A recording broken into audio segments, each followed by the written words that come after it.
Alright, what is going on, guys? Welcome back to the channel. It's your boy Sly Jordy, and welcome to our very first episode of F1 24 Driver Career Mode. This is what I pre-ordered the game for. So whatever issues we run into with the game, whatever happens over the next few months, whether or not I continue to play the game or not, or start to like the game, I won't regret pre-ordering it because I actually do like the changes they've made to the career mode. And as you can see, I'm wearing my Williams merch. It got really bright all of a sudden, and that's because I've had to I tried to darken the screen to make it appear a little better. The main menus of F1 24 do not go well with this shirt at all. I'll be working on a pretty quick review of F1 24 that will come out tomorrow, and you might actually be wondering, why are we actually live streaming the driver career mode? Well, that's because I just wanted to get right into it, and I kind of wanted to do it live because there is so much new stuff that I want to do. I've seen other people's videos on them. They've been almost an hour long. I don't want my videos to be like that, you know. So we're gonna live stream it instead. And yeah, I guess some people might enjoy that more, but yeah, here we go. Let's just go into it right now. I think I'll zip this up. There we go. Yeah, this is who you starting with. I think it's obvious, bro. I think it's very, very obvious. Let's go, driver career. So this is the new one. We're going to skip to F1 because they've changed the F2 handling in preparation for the 2024 cars that will be added later on this year. But in doing that, they also changed the handling for the 2018 chassis cars, which would be just very weird to use. So I'm just going to completely ignore them. We're going to go with the full season. Oh, Natalie Pinkham. Driver career experience. Brand new. Before you get started, we need to choose how you'll play. This is the default setup, designed to give you a balanced experience. Or if you're already familiar with the F1 games, you can customize your settings as much as you want yourself. That's it from me. Enjoy. Okay, so my initial thoughts on F1 24. The handling's alright. I think what ruins it for me is the ERS, and it makes the AI so powerful in the straights. Then again, it might be something I need to get used to. I've been messing around with difficulty as we were. I've gone down from 95 to 75, which is a huge drop. So I don't know, but I think I'm ready to hop into a driver career mode now. I think I need to get my ERS management down, but I'm going to be honest, I don't really like the changes they made to that, and for me, it kind of wounds the experience quite a bit. Okay, let's do custom settings. Assist, I think I already did all this, so this is not something that we need to worry about that much at all. ERS display is just so confusing for me. Yeah, I don't like the MFD neither, but that kind of goes without saying, it's just bad. Why is that 31?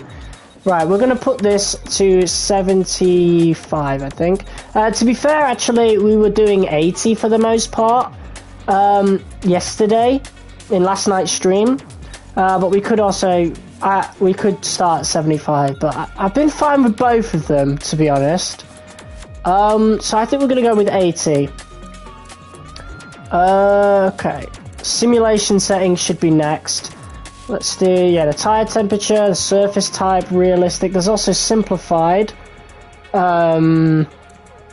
which we could play around with. But I think I had it simplified in F1 23, and I did say I'd put it realistic at some point. So yeah, we'll put that there. Car damaged, we'll just put that as reduced for now. I'm struggling a little bit with the braking zones. It's just so strange how drastically different the game is from 23. But yeah, we'll put the car damage to reduced. Oh, hold on. The front wing will be the only one that can be damaged. Oh, right, okay. Right, so we could turn that off, actually. Because the front wing is where I've actually been, struggling. But we could also Oh, we could do car damage rate reduced. Okay, that works for me. Once we get used to the handling a bit more, I will definitely move that up. Collisions obviously on. What else? We'll have flashbacks there, but I'm not really... I don't like to use them. So you probably won't see me use them today. Unless we're in like a practice session. Weekend structure...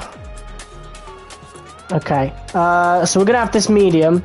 I always had it medium. I thought 35% was one of the best additions that they added to F1 23. So we'll do that. Qualifying format, we're gonna do the full thing. Of course, last year we did the short qualifying, but this time we'll do the full thing. I did end up missing the old 3-session qualifying, so we shall bring that back. Rules and flags. Yeah, I think these should stay the same. Safety car experience, we should have these like all immersive, because we're doing, oh mate, we're doing driver career mode this year. We'll do formation lap as well. Corner cutting, stringency, we'll leave that regular. Parc Fermé rules, leave them on. Career settings, driver moves on. R&D management, if turned off, R&D management will be managed by your team. See, I would turn this off if the career mode had stayed the same, but it's new now, and it's changed, so I'm going to keep that on. Everything else... Fault types. Oh, wait. Faults are disabled. Alright, low. I can't really tell... Can I move my camera? I hope I can. There's got to be a way to move it. Oh, there's a way to turn it off. Alright, we'll turn off the camera for a moment while I go through these settings. Because I don't want mechanical failures, because they're absolutely random failures. Technical failures. Technical faults. Either temporary or permanent. Okay, let's have that standard. We'll have those standard. Weather and time of day. We're going to have that be approximate. Audio settings. I think I've been through most of this, so not really much I need to do there. We've done the simulation thing. Assists are done. Weekend structure. All done. So, let's put the camera back on for a moment. Hold on. Okay. And we are back. Okay. I'm gonna get the stream up on my phone just so I can see like if the stream's on and stuff like that. Like at all times. Like all I'd need to do is look down. Let's have a look. Alright. Here we are then.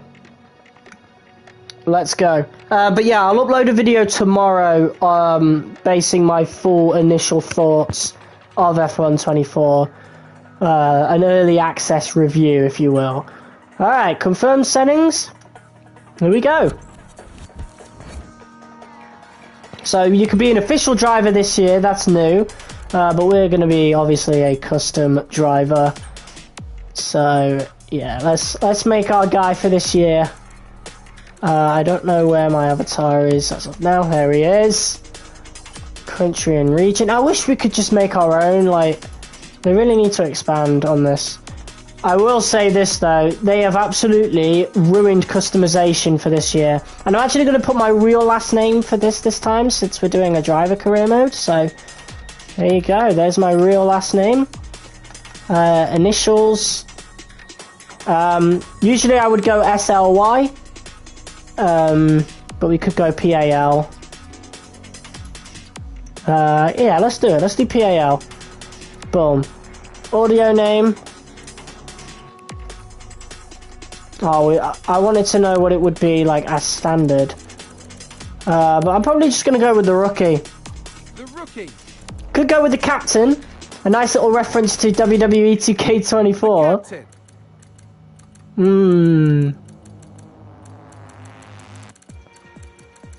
Don't know, to be honest. Real deal. Did you see that? Oh my god. Mix Monaco. What is Mix Monaco? Mr. Monaco. What does mix mean? What the hell? Right, I think we might end up going with the rookie, to be honest. Grim Reaper. What? Why have they got the most outlandish names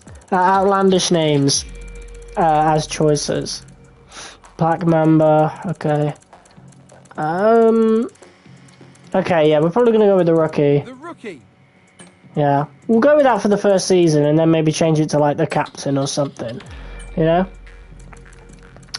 Number 29 as always. Yeah.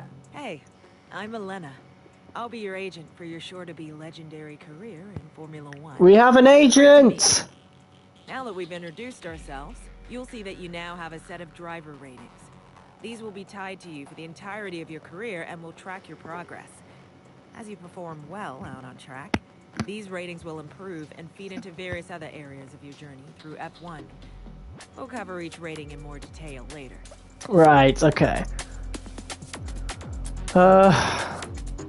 So yeah, we got driver ratings and accolades. Cool. Alright, we're gonna make our helmet. I just unlocked the retro sport helmet, so we could go with that one. I can't... Oh wait, there we go. I just want to copy from the other design, to be honest.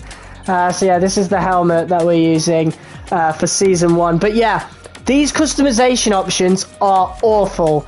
I do not understand who at Codemasters thought this was a good idea. Surely it's not EA saying this. They can't be. They have more customization options available in FIFA, bro. It must be a Codemasters thing trying to make more money. Because look, there's like literally no options. Well, not literally, but there's 5 options. 4, actually. If you didn't get Champions Edition. That is abysmal. They should be ashamed of themselves. Whoever made this decision should be absolutely ashamed. I stated it during our testing of MyTeam yesterday. It kills MyTeam. What is the point in doing MyTeam when you only have one real choice for a livery? Or 2. 1 or 2 choice. 23 had 5. 23 had 5 choices, and the only complaint about that was the liveries weren't the greatest. But at least they were there, you know? At least the liveries were there. They should be ashamed of themselves to have this little customization in a game made in 2024. Awful. Just something I had to say, but I don't want to get fully into a rant like that because I want to enjoy this career mode, and I'm also making a video for tomorrow. Right, victory radio call. Everything's already done. Academy select. Okay.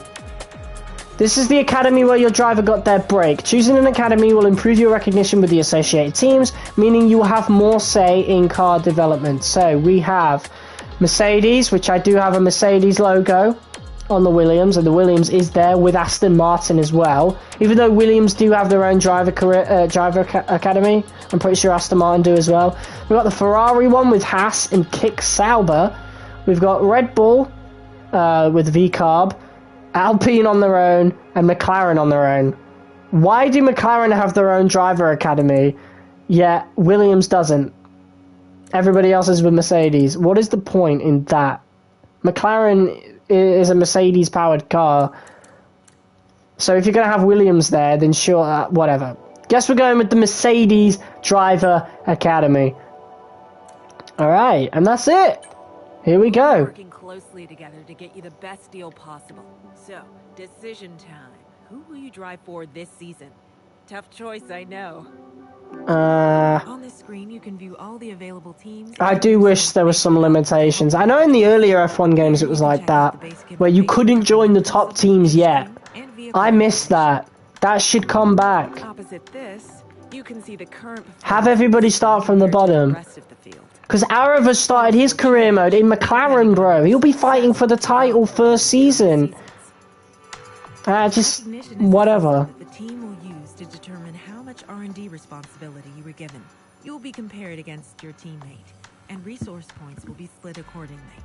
Increase your recognition by improving your driver ratings, your current contract, and other bonuses that we'll cover later. Well, we're going with Mercedes engine-powered Williams Racing Team. Principal James Vowles, FW46, Grove UK. Oh, we love it. I do wish I could see more. I could probably move my camera somewhere, like elsewhere, or turn it off entirely. But we won't do that. So all we need to know is that our recognition is a lot lower. To be fair, though, it's not that bad. It's actually one of the best.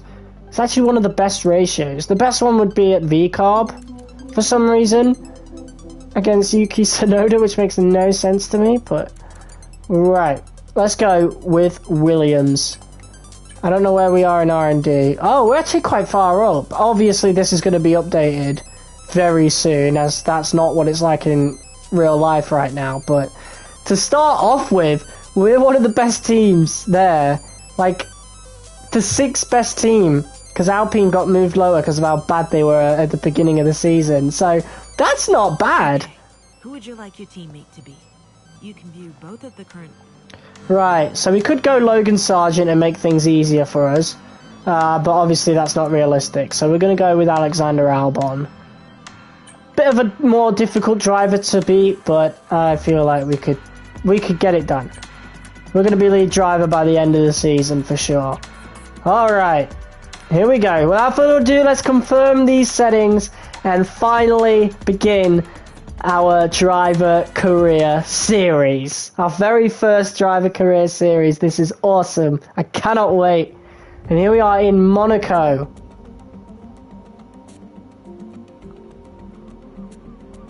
Just casually living at Monaco. Finally, let's do this for real. Sorry it took so long. You know what these legal types are like? Yes, sir. No, sir. Here's 80 pages of needless jargon, sir. Anyway, believe it or not, this is my excited face. Come on, come on. Let me show you. What are these GTA Online cutscenes? What the hell is this? But the really juicy stuff is their expectation of you. They need you to challenge yourself all season, be the best you can be, dominate your teammate, become a legend. In one season?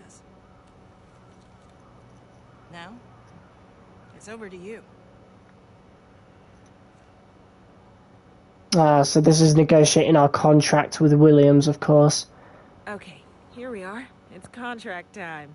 The team are expecting you to improve. So we have our own overall rating, obviously, as I didn't mention earlier. Setting you a contractual target with the team, so that this progress can be tracked by both parties. Here, you can view your current ratings with your overall rating, or RTG, shown at the top. This is the value that will be used to set your contract target. What does RTG stand for? You'll need to show your worth at each race weekend. Your current rating has been used as a starting point. Oh, rating, but in abbreviation. Okay, never mind. A higher target requires consistently good results at each race weekend, but you'll get more recognition when you sign. Here, you can view your recognition with the team. The higher the target you set yourself, the more recognition you will earn when you sign. More recognition equals more car development. More car development makes car go fast. You know the drill. Remember, if you fail to meet that target, you will lose this recognition bonus, so don't bite off more than you can chew. You can see some basic information on the contract, as well as the number of seasons your contract will last. After this season concludes, you may be offered longer contracts, if the team thinks you deserve one. A longer contract will give another recognition bonus when you sign. There's a few other points for us to go over, but we can leave those until you're settled. I'll leave you to finalize your terms.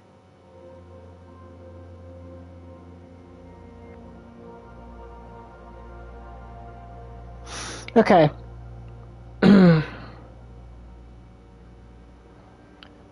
Oh my god. Right, there we go. My phone was just acting up for a moment. Okay, I think 70 would be a nice starting point. So that's the target rating, and that would be equaling Logan Sargent.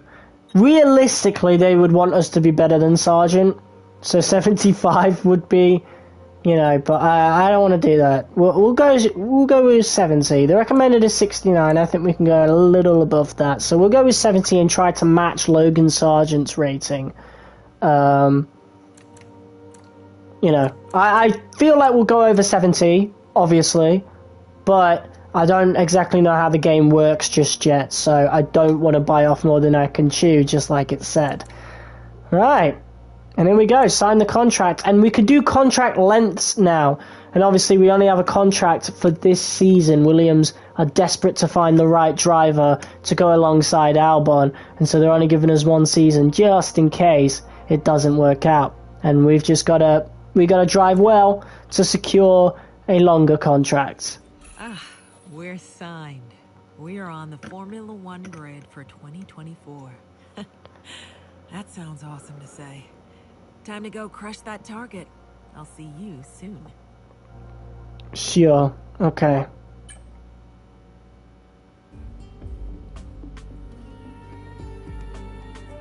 Well, so is this our house? Or do we have this house and the Monaco apartment? Why am I just stood there? Oh, we have a trophy room over there. Would we be able to look at the trophy room though? Bro, those racing suits look way better than all the choices we had. What the hell? Throughout your career, you'll get a lot of important information. Keep an eye on this tab between each race to see what you've been sent. Right, okay. We also have a wonderful team of specialists that will be dedicating some of their time to help us this season. When you have a moment, we should go and get introduced. They don't bite, I promise. Driver details. I really don't like this, mate.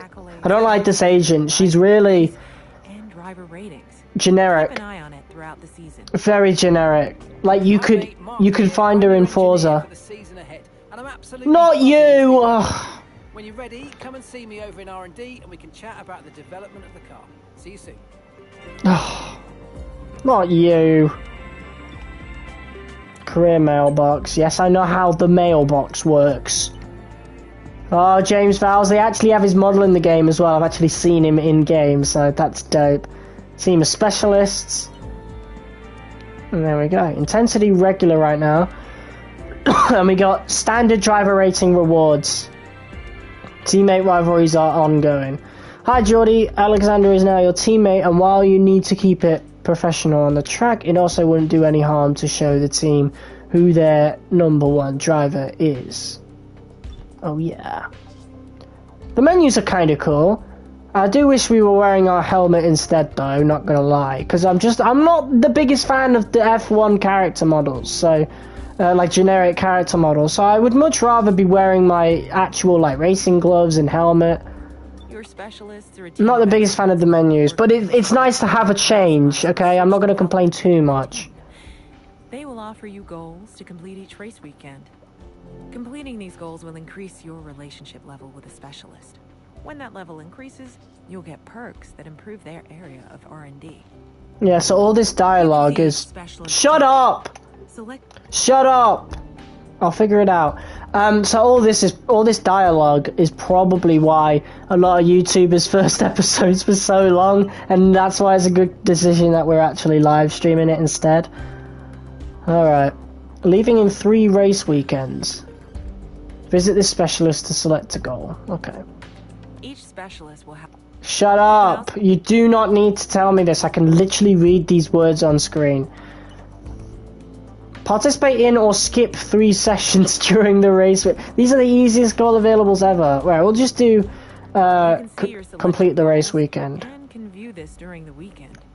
Okay. After the race, you'll get a rundown of which goals you passed or failed. The nice perks are good as well. Made towards each specialist's level. If you fail, yeah. So like I said in my video covering everything new in the driver career mode, a lot of us who played F1 23 at launch saw the new stuff that was like saw F1 World and was like, this should be in the career mode. And it's nice to see that Codemasters listened to that and they have brought those F1 World things to the career mode. So these guys are all from the F1 World mode. Your primary specialist. They will offer offer double XP for successfully completing goals to help you unlock their perks faster.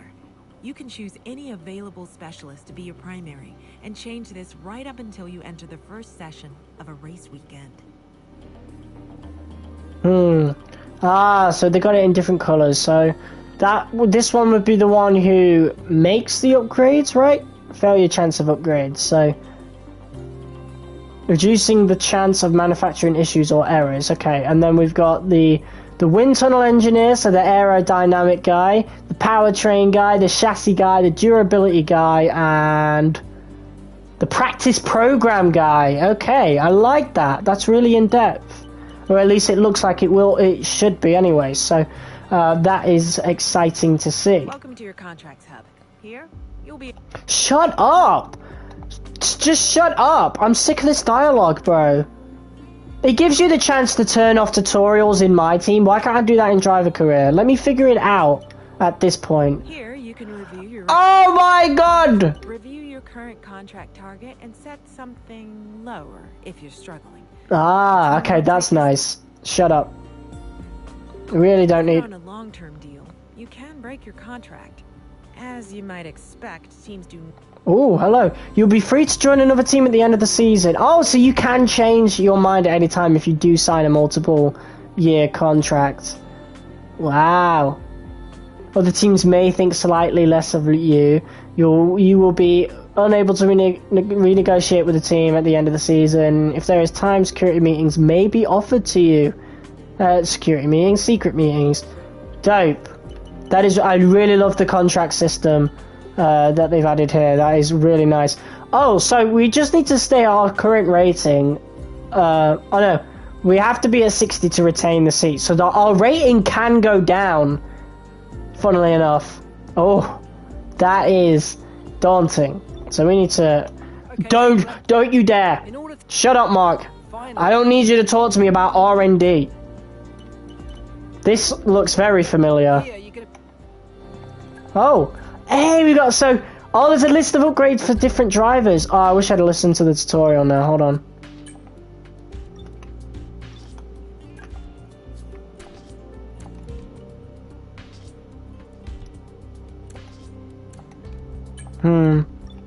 Okay, so I assume it's different upgrades, or you get special upgrades for each car. Progress of all of the teams. I think that's how they said it was in the trailer. Okay, well, I wish I didn't skip it now, but I think that's how it works. I love a graph. I do like the graph system. That is really cool. Weekend tire allocation. Harder. Imagine using the hards in Q2.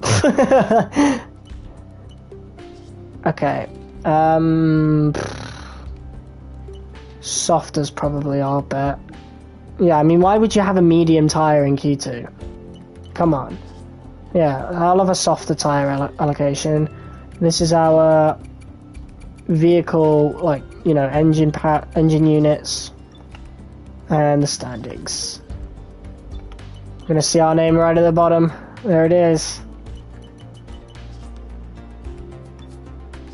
It doesn't quite fit in there, though. It's a little compressed compared to everybody else, unfortunately. Perks of having a long ass name. Oh my god, I don't like the character poses in this game. Look at them. What is that?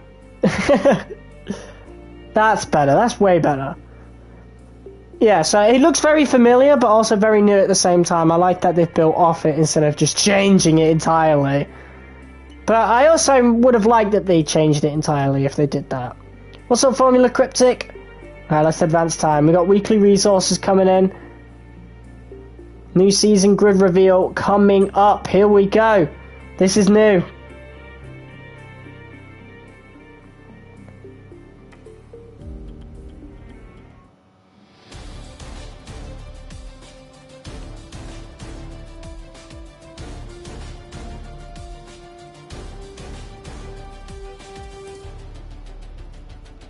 Where am I? I haven't seen myself yet.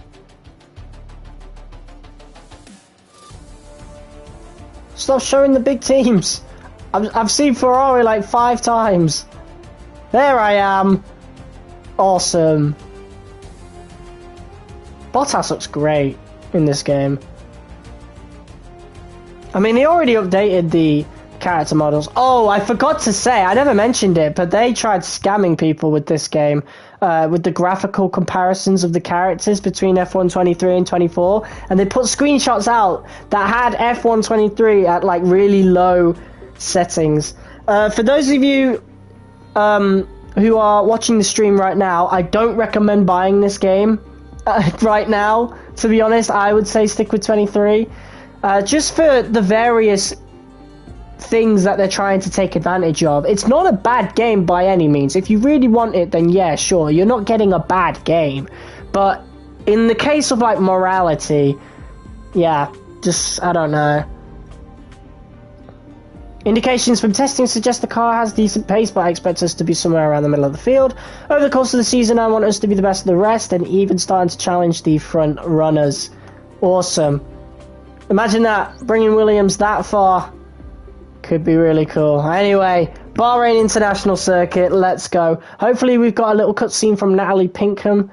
I do like those, you know, little cutscenes that they added for MyTeam and Driver Career for last year and F1 20. Oh, hello. The Data Center.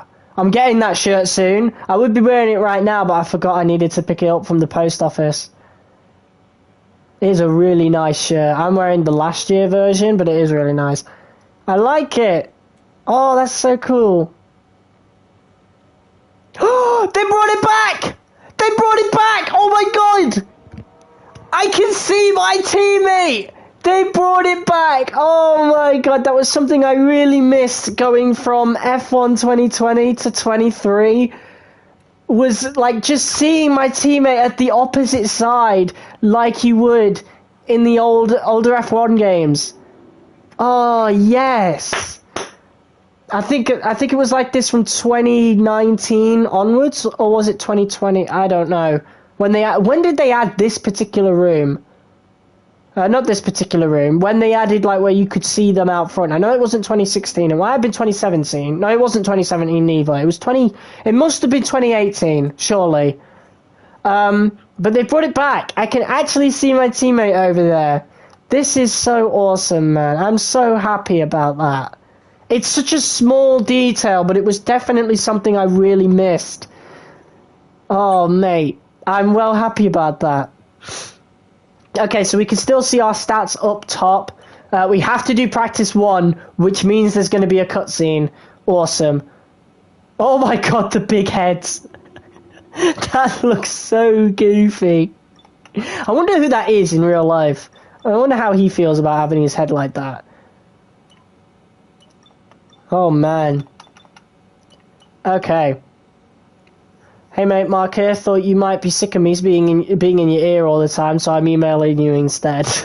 You're damn right I'm sick of you. Please keep an eye on your emails, as the team and I will send over important info here. That means you need to actually read them, not just mark them as read. I'll try to include as many pretty pictures as possible. You know I love a graph. Talk to you soon. Currently dealing with our specialists and their IT permissions. Okay. Yep. So we've got tutorials available, the weekend preview, development's completed. Found that if you use overtaking quality, I don't think AI does, so just stay on the hot lap for realistic results. Yeah, I found that in yesterday's stream. I'm really glad that's the case. That was something I didn't... I really don't like what they've done with the RS this year. I'll say that, you know. Not a fan of it at all. It was just fine. They did not have to change it at all. Never ever. Oh, we don't have the cutscene anymore. With Natalie Pinkham going around the paddock. I thought that was so cool last year. It's great to be back. So much unknown before we get underway. I do like our helmet though. Minds as they get ready for the new season. The faster you can work around the there he is! It's James Fells! The better. Hey Geordie, it's James. Can you imagine hearing that? But first of all, you've got to get the car. These are longer. Wait, it's a cutscene of presentation before. Oh mate, the presentation's definitely improved. I missed this. Okay, mate, this is the first running of the real car. I know it's a big ask, but let's get some useful data and get you used to how the practice sessions work. Let's start the season as we mean to go on, eh? I know we can have a great year, so let's go. Oh man, Now I just want to sit in cockpit the whole game. I was planning to use TV pod offset, but we might go cockpit just to make it feel really different. Drive tutorial. Garage tutorial, I mean. Car setup and tires. Okay, you know what? Let's do it. Let's do it. Camera customization. Oh, you can look at it. Oh, that's cool. That's really cool. Wait, can I go? Oh, I can't look on the outside. It won't allow me. Okay, so I don't know what my settings were before. So we'll just have to figure it out. I don't want to change angle. I think it'll be offset vertical that we want to change.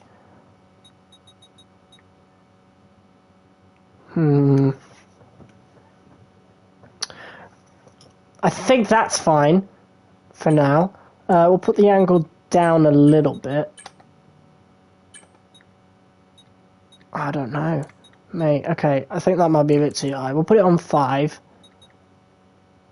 Field of view, we'll put that closer a little bit. I definitely want to disable the halo column. That will want to be done. Field of view, maybe we'll need that a bit closer. That might be cool. Okay. Let's put it a bit higher again. Angle, put that down by 3. Okay, field of view is a bit too much now. Look to apex limit. I'll definitely want to... We'll have to mess around with that. We'll go with this for now. Session info. I really like how much they've changed it, to be honest. Then again, I mean, F1 23, it was all new for me, and I felt a similar way towards that, and I just got used to it, so it's good to have something different. I don't want to try any of these yet. I just want to drive around on the hards and treat it as like a testing session, you know? Pre-season testing. Don't need to start with this year thinking Merc, but I guess Williams would be the first spot for new driver. Yeah, I mean, it is, you know, Mercedes do work quite closely with Williams, or at least they do have some kind of close relations with them. Right, we're going to judge this as, like, we're going to call this our seat fitting, okay? And just mess around with this a bit.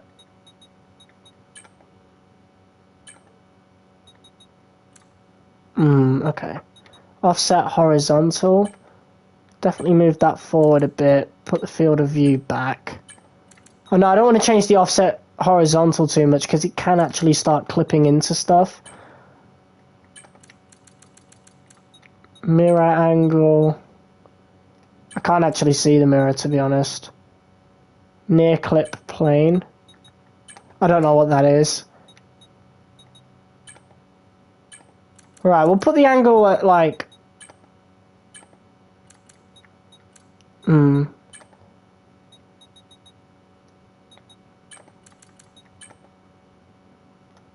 I think that's fine. Maybe a bit too high. Put that at 5. Alright, well, I just want to get out and drive. Okay, me 5 people watching, what's up? Made some changes to the way that ERS works this year, so you're going to have multiple modes to choose from in the race now. Have a play around with them in your MFD during the practice sessions and think about how you might use them on race day. I'll check back with you soon to chat more about it. I don't like how much he was speaking over the engine sound then. Yeah, no, engine ducking. Oh, I had it on heavy.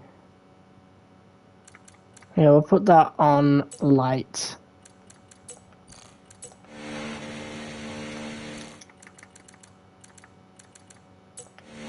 Here we go.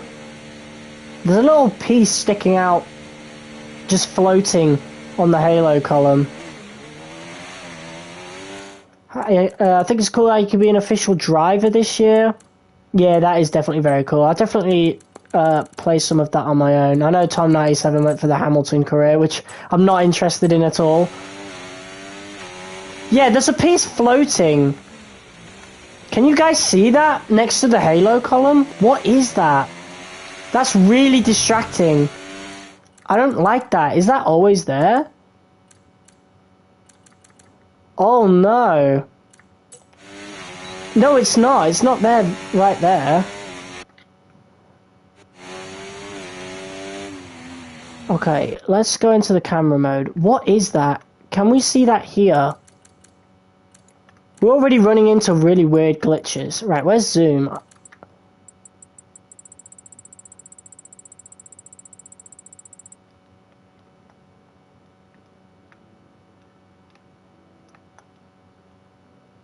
Oh yeah, I see it. But it might not be something that is floating, and it might be something that looks like it is. It might be this. I think it's that thing. That little gear, tiny little gear shifter looking thing. It's really weird.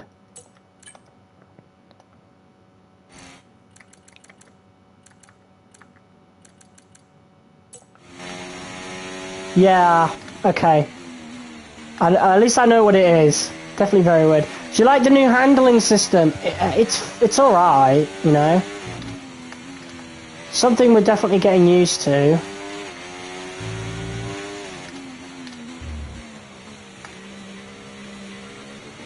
Right, let's turn the halo column back off.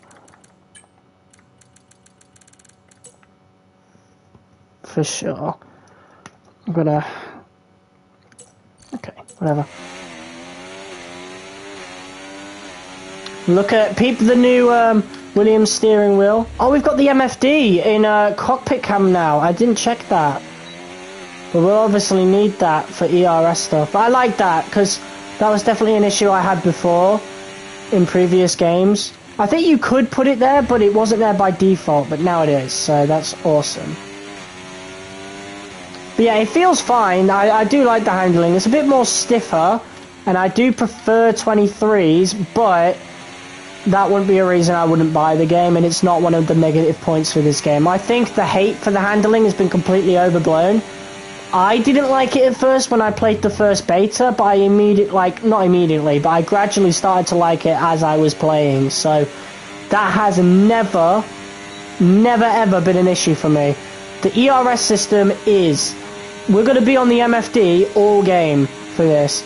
And I think that's something people complained about for games like F1 2018, you know? Where, you know, people were too busy faffing about with the MFD, and, you know, it kind of took away from the actual racing. Hell, some people used to just straight up turn ERS assist on and not even bother with it, you know? And that might be something we end up doing, who knows? But I do want to give it a go, I do want to try. I'm just saying I don't like it right now, and I think it's something that shouldn't have been changed, in my opinion. I do like how we got ERS modes, but I think we got too much. There's too much. For example, I think there is no need for hot lap. No need for it. No need for hot lap in race conditions. I think in qualifying it should be locked to hot lap, it shouldn't change, and yeah, we should only have 3 ERS modes: medium, overtake, and off. The only thing I would have wanted from ERS in previous games would have been the ability to recharge it and turn it off. We've got that, but we've also got medium, and I mean, I'm not medium, but we've also got hot lap, and it's just, I don't like it.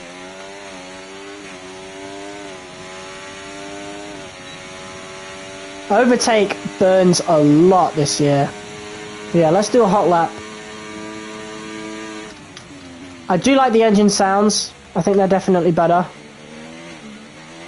They definitely sound a lot more how they do, you know, on the television. I didn't like the Mercedes engine noise from last year, you know? Really didn't like it. Yeah, I like it now. I like it here. It's not too bad, to be honest. I think we struggled a lot more on 23 when we first started out on there, but then again, I was coming from F1 2020. Totally different game. Different cars. You know, as we found a couple days ago. Also, thanks so much for the views we've gotten on the 2020 video. That has shot up in views in the last couple of days. It's over 1,000 views now, so thank you so much for that, guys.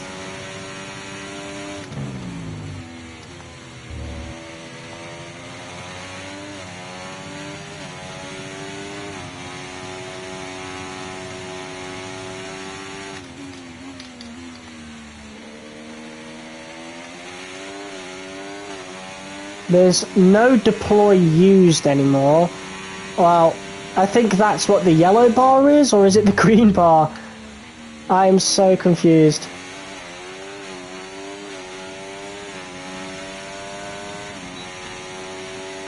But yeah, I've got to try not to overuse overtake for sure. We're on 80 difficulty, aren't we? So it shouldn't be too bad. 5 people watching, what's up? Right, let's recharge. Okay, we can take you this lap. Alright, let's go back to the pits. I think the camera's alright as it is. However, I do want to change the look to Apex. We're gonna put that. We're gonna double that. I feel like the motion of that definitely helps with my immersion. When I was testing out the cockpit camera in F123 late on in the life cycle of that.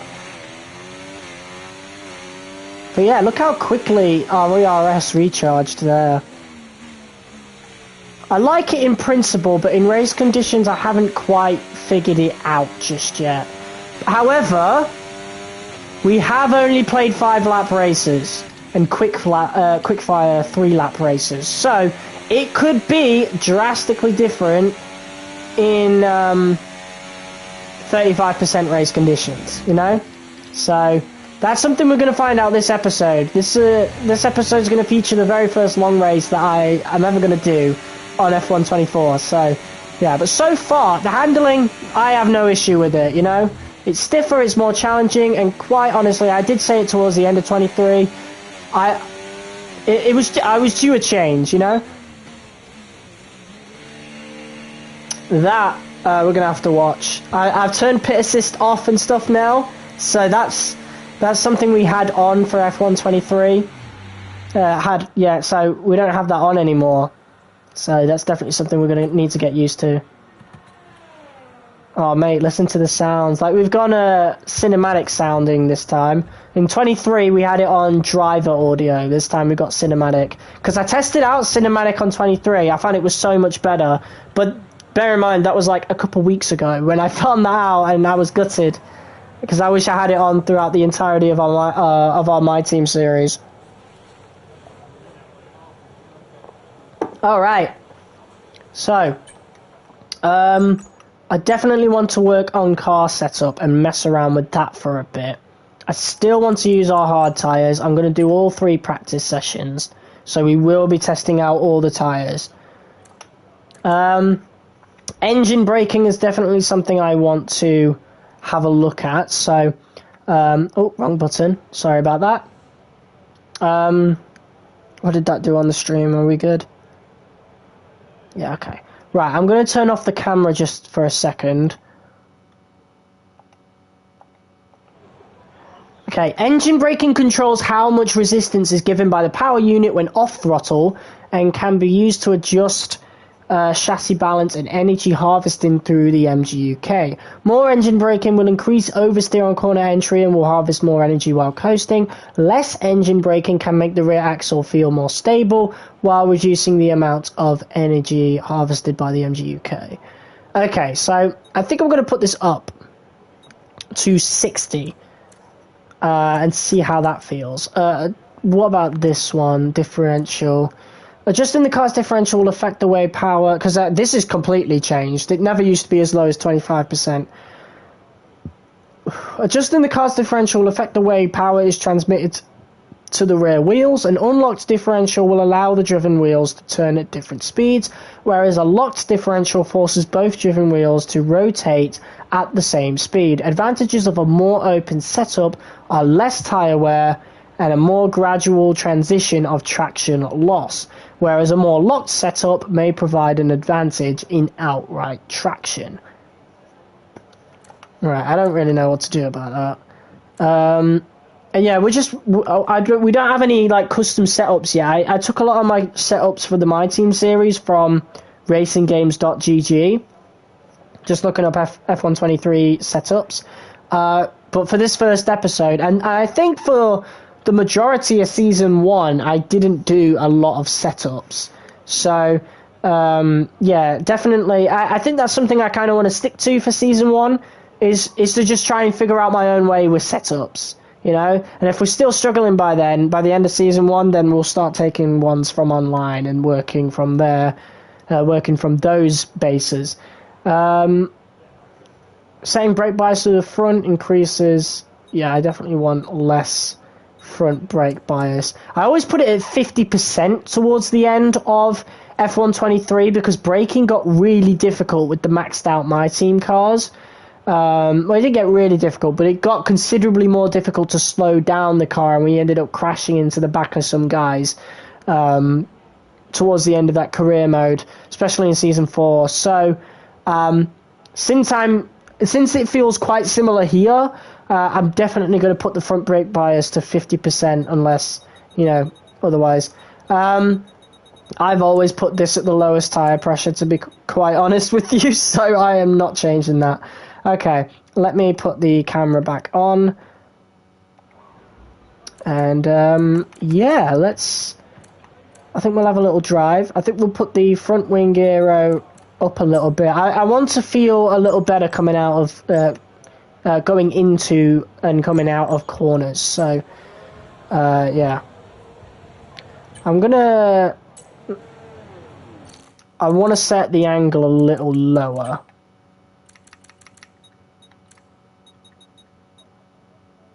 Or maybe just put the vertical lower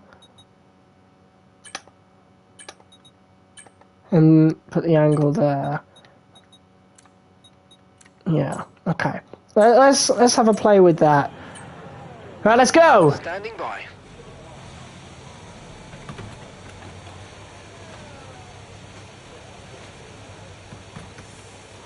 The engine sounds so quiet.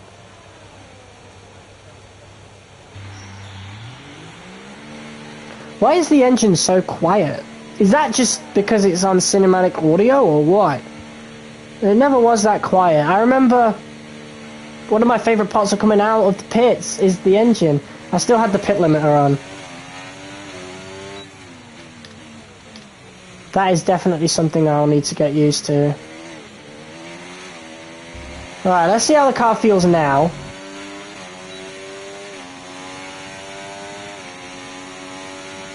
Three people watching, what's up? Oh, definitely feels a little... I felt a lot of vibration from the controller then, which usually means the rear is slipping. But you know what? I would go as far as to say it feels better right now.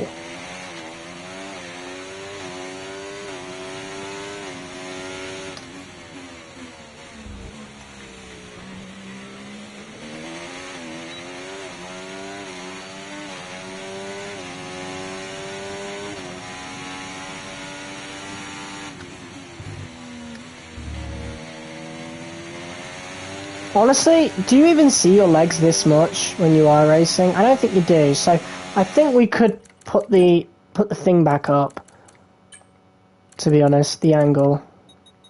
Not the angle, the vertical back up to, like, 6. I think that's how it was before, right? Oh yeah, that is a little bit better. Right. So we'll try and do a hot lap again. Still not got rich mix or anything like that. But that's not like real life, so it doesn't matter anyway.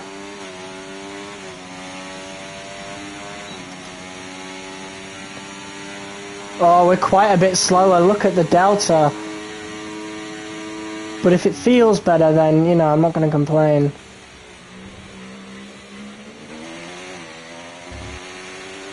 Yeah, it's slower. Oh, God. Yeah, so trying to sacrifice straight line speed, probably not the best idea. Then again, we're on a lot more worn hard, so...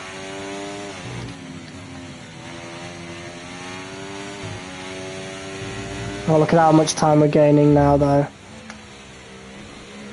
So it could be worth it.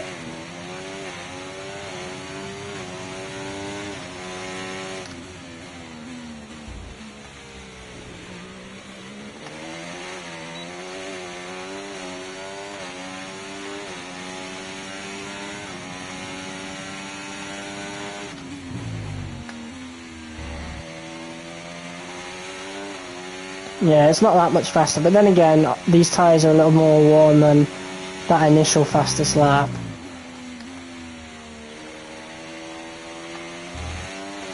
Overtake on.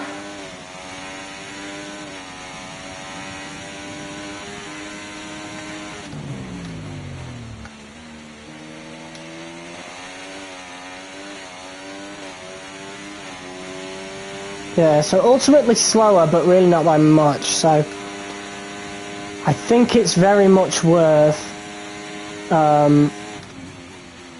keeping our setup as is. But yeah, looks like we're going cockpit cam for this career mode, as I've decided last second.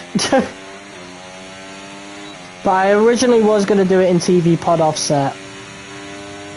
But I think we'll save our TV pod, you know, camera angles for, like, MyTeam.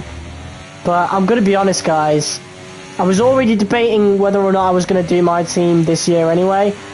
Looking at the customization options, oh, it's not looking good, guys. I don't think you're going to see a MyTeam series from me on this game, I'm going to be quite honest.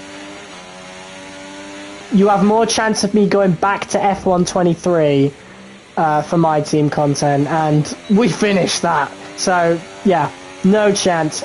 Fat chance. I'll see you in F1 26, because I'm not getting 25. Actually, I do. I do plan to get 25, but I'm not going to get it at launch. I'll get it, like, probably after the 25 season has ended and the game's really dirt cheap, you know? Or goes on offer at some point. But yeah, the lack of customization in this game has really ruined MyTeam entirely. Right, we'll let Alonso pass. I don't know whether he was using overtake or whatever. I really hope so.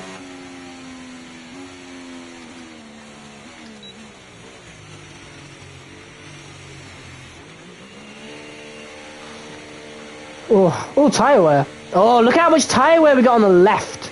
Yes, the tyre wear has seen a huge change in this game. It's going to be really, really strange to figure stuff out for sure.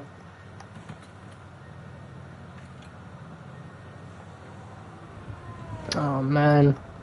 Exciting, though. I am having a good time on the game so far. Like, when I'm driving alone, the handling's fine. It's more difficult, but it's fine. It's fine.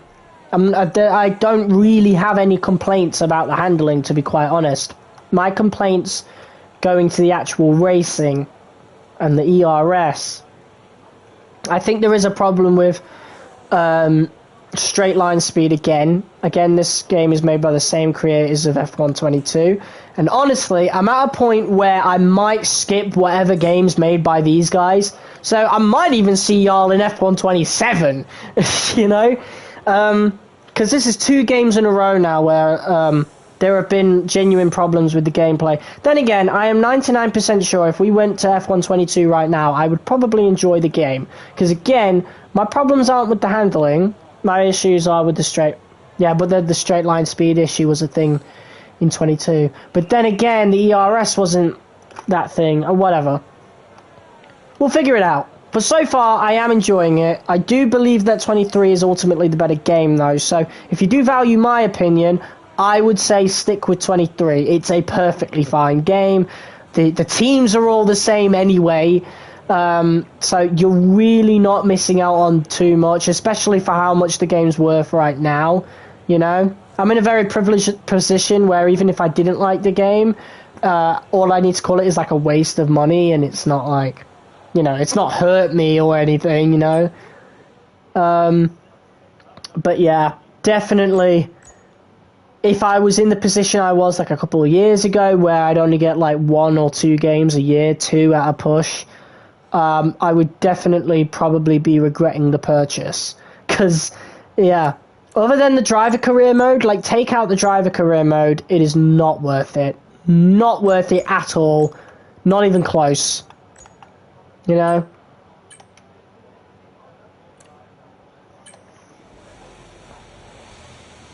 And that's a big deal. Right, so let me change the audio.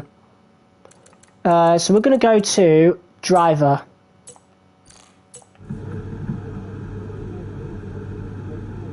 Yeah, the engines are just really quiet in the pits.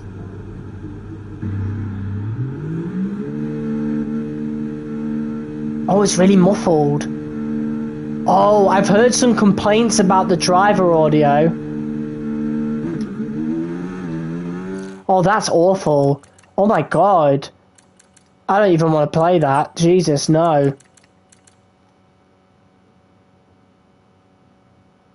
Alright, what about broadcast? How's that feel?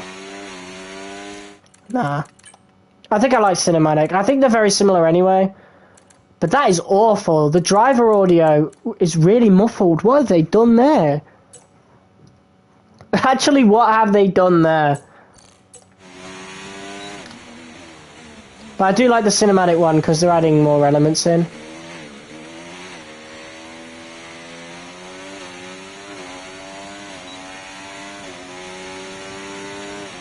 We are quicker than Albon right now, and he's setting laps on the medium. So you know what? That is really good. That's a really good start for us. And honestly, we're nowhere near the quickest in the session. So again, that is good. 6 people watching. What's up, guys? Hello, everybody. Welcome to the Sly Jordy stream. Welcome to F124. Yeah, I don't mind repeating my thoughts on the game if anybody in the comments asks, so feel free to ask any questions. I am dropping a review, a early access review, so it won't be like my full-scale review. I'm saving that for next month, where on the anniversary, the 1-year anniversary of F1 23, we're going to do a comparison between 24 and 23, and I'll talk about where 24 slips up, where 23 goes wrong, blah, blah, blah. Yeah, I didn't think the customization could get any worse, to be honest. I thought a lot of the liveries in F1 23, and I'm talking standard liveries, were woeful. Absolutely awful. Especially Lemonade. Awful livery. I can't believe I ever used that, to be honest.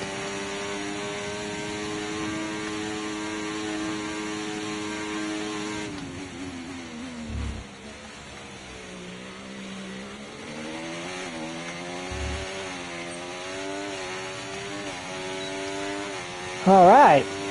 Mate, these practice programs are going to be so much easier now. Because in my team, with the maxed out cars last year, mate, they got difficult as shit. They were so hard towards the end of that career mode. So now we're in Season 1 again. It's going to be so different.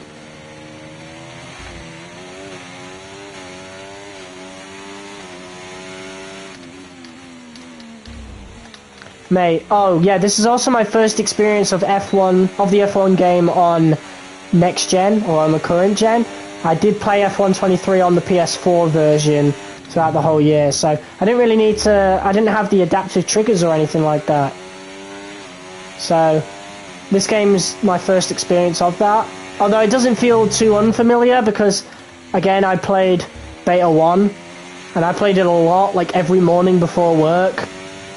I got as much as I possibly could out of that first beta. Hell, I got more than I could have, because I got sent home early on the Sunday of Beta 1. And so I managed to get the last couple hours of the Beta 1 in. But yeah, we're quicker than our teammate on the mediums. That's the important thing. I turned a bit too early there.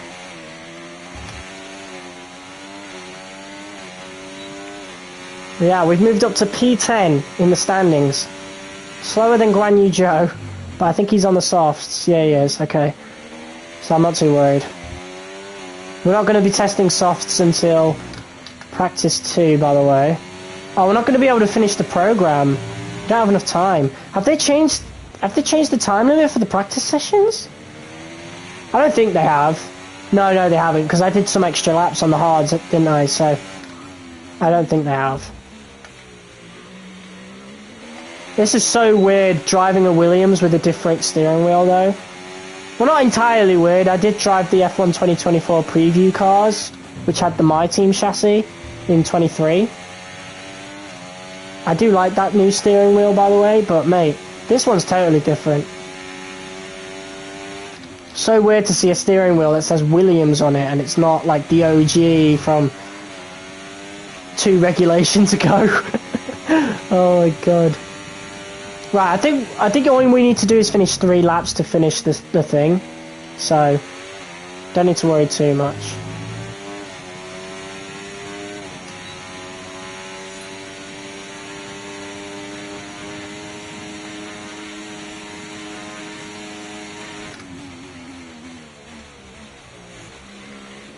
Oh, we drifted into that a little bit.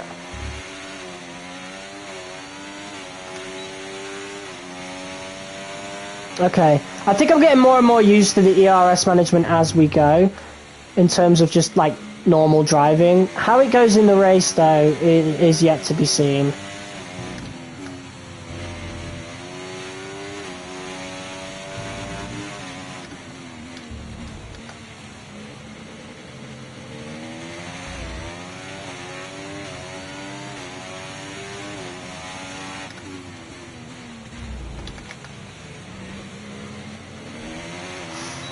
The car handles well though, I will say that, 100%. But to be fair, in real life, this is how the Williams would probably want to feel. Because obviously we've made a much more balanced car now, as compared to the ones we've had for the last decade, where it was all downforce, as much as possible. Like, they were really low downforce cars, because that's the only thing they could really get right.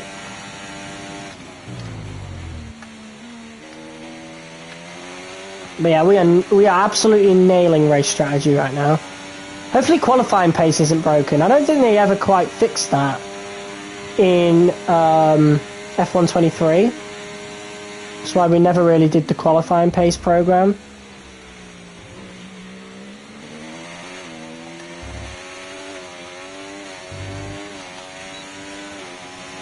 Alright.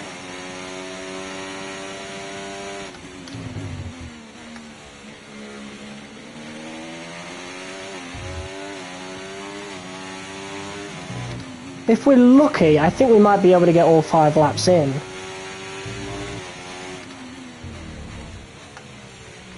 I say if we're lucky. If we drive quick enough, we might be able to get all 5 laps in for this program.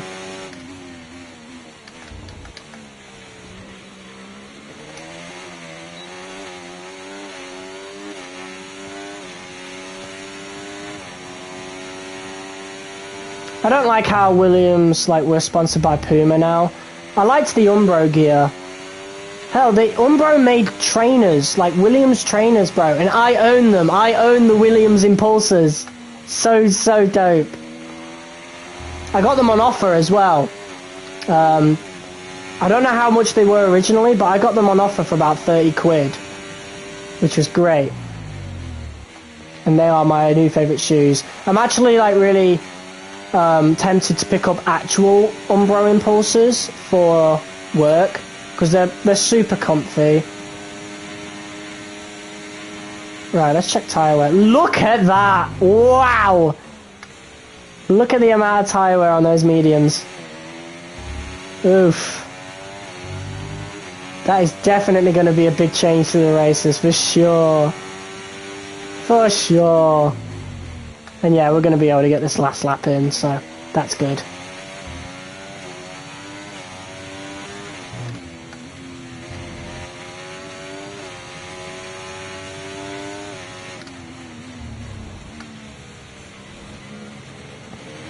I'm quite happy with it so far. Like the career mode, the gameplay. This is the most fun I've had with the game. Whoa, the drift! Bear in mind, I've got full traction control on. That was sick. Mate, can we see a replay of that? Oh yeah, the replay cams. They're actually using the actual audio now, and not last regulations. Oh, mate, that looks so dope. Skirt. That's so cool.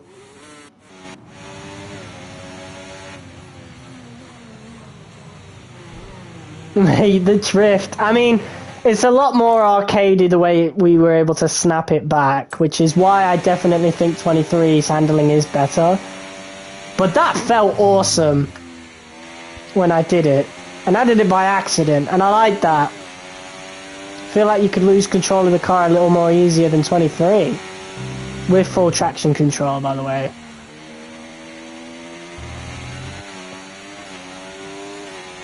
$30 left in the session. 30 seconds left in the session.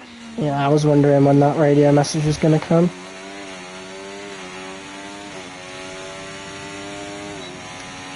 Program complete and a job well done. We got some excellent data with that run, so come on back to the garage and I can take you through the numbers.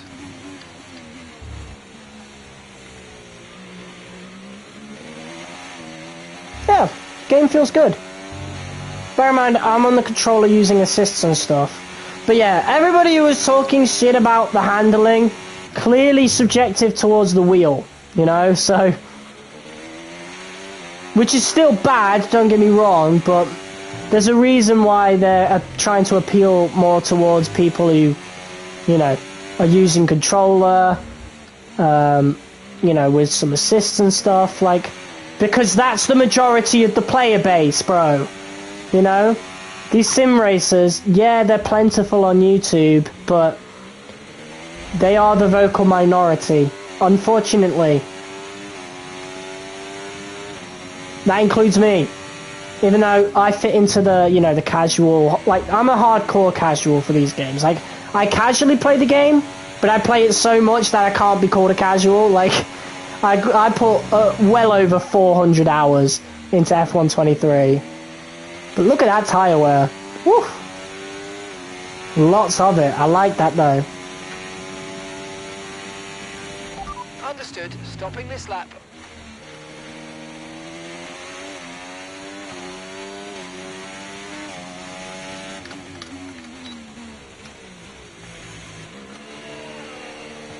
That's going to take some getting used to. We might lose some time in the pits on these first couple of races, but that's not bad. Our pace was really good.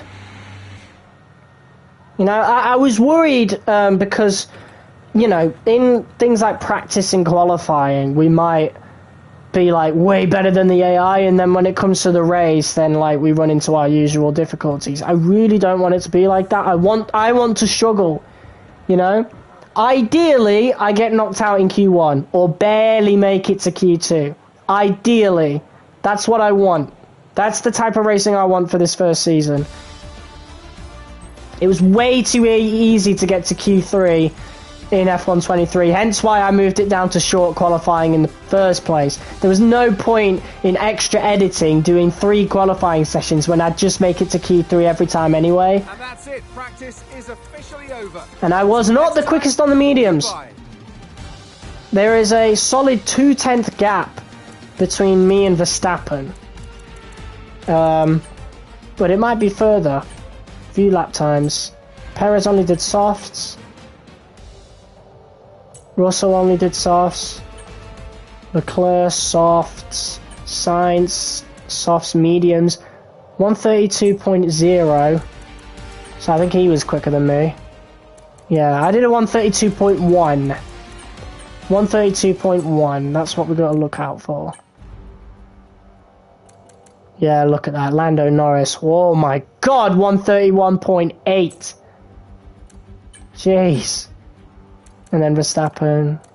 Yeah. We're not that far behind Verstappen though on the mediums, which is alarming.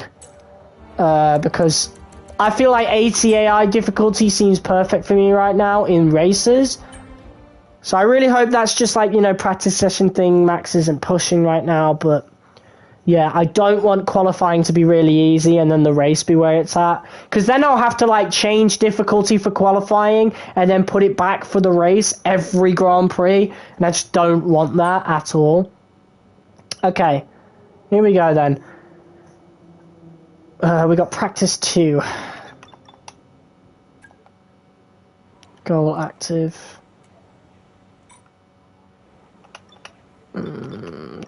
Okay, we may as well just go right into it. So we got tyre management and qualifying pace to do. I'll probably save qualifying pace for FP3. since that is like the day of qualifying. But we've also got softs to use in P2, in FP2, so we could use it. We shall see. Anyway, let's go. Tyre management. Okay, track's green right now, so take a few laps to get the tyres up to temp and get yourself in the zone. Yeah, so there's no ignition sound anymore for the cars. I don't like that. Why is there no car ignition sound anymore? Strange. Our next live stream on this game, by the way, will be multiplayer sessions. It's the only thing we really haven't done. I also need to do a video on fan zones at some point, but I need to unlock that first. I'll do that after the stream, I think. Or maybe I won't. Or maybe I'll do it tomorrow. Maybe we'll do it in the multiplayer sessions thing. Yeah, you know what? We'll do that, and we'll make the stream bigger. And, you know, it looks better in the title that way as well.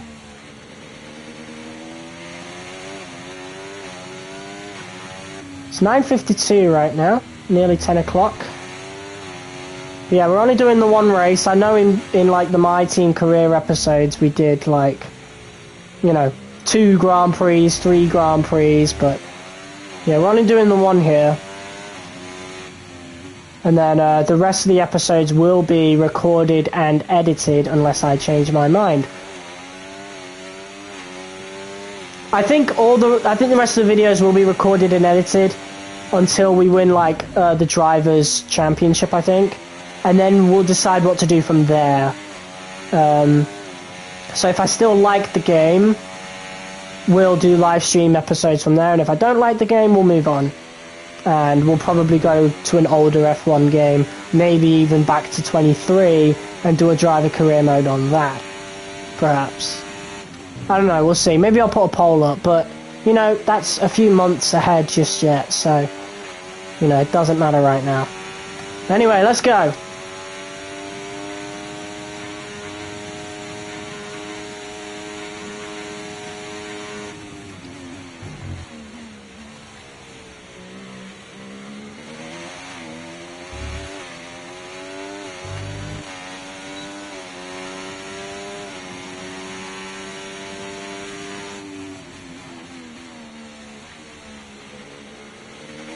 So far so good, actually, surprisingly. I don't know what I'm doing right.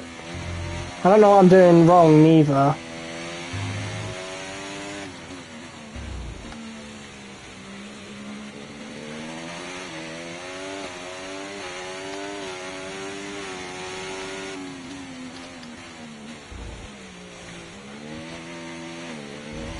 We're in the purple! Woo!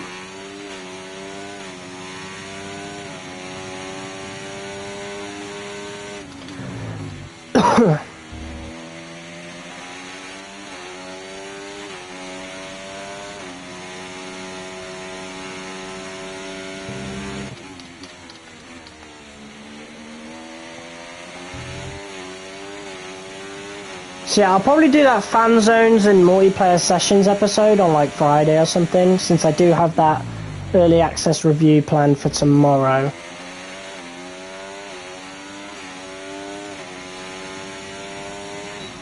Look at that. Okay, boom. complete, and that was a First really good lap. job indeed. You got a lot of valuable information out of that. Well done.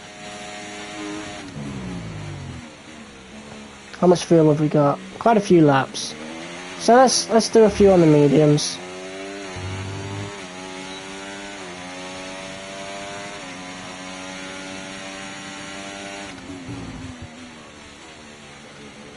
It is feeling better the more I use it. Let's do some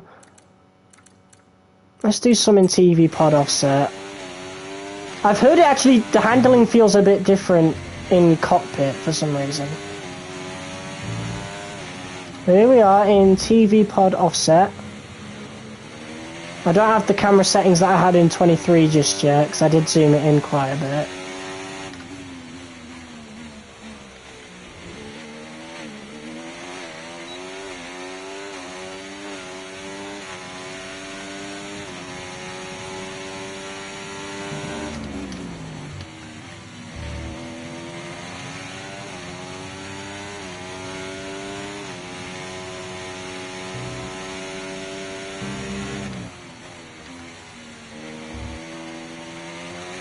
Solid 10th off of George.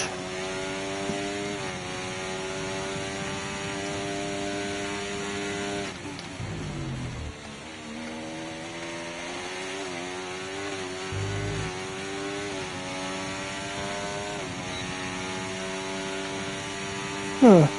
131.9. Oh, we're now quicker. Lovely.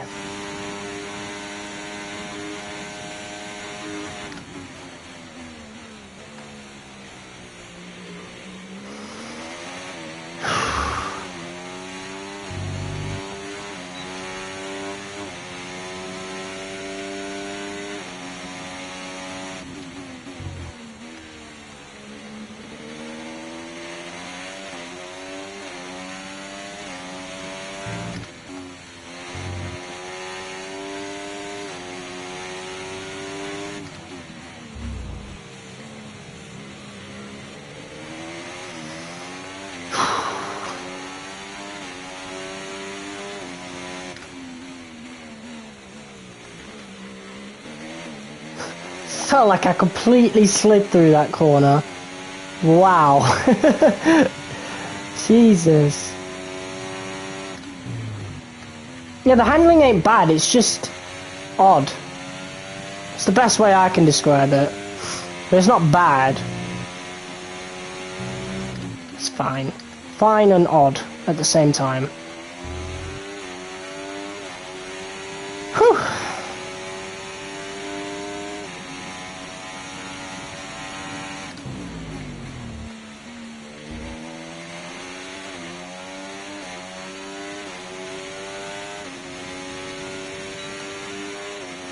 Yeah, the fact we were already quicker than Russell when he was on the softs is a bad sign for AI difficulty.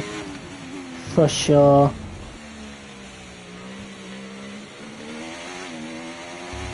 I don't want to boost it up because we saw in the race it's drastically different. And I was really low in the standings earlier.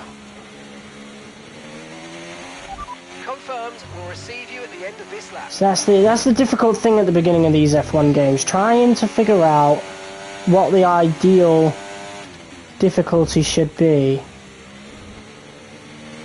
But I'm getting really good at Bahrain, to be fair. There are loads of other tracks in the game that I haven't actually tried just yet.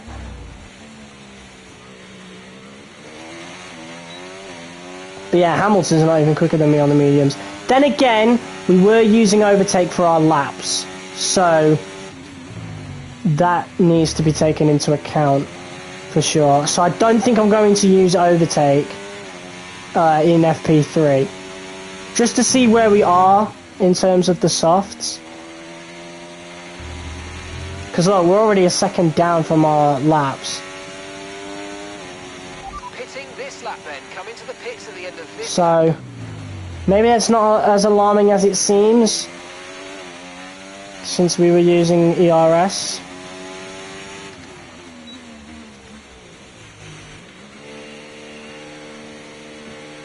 That pit limiter thing's something to get used to, for sure.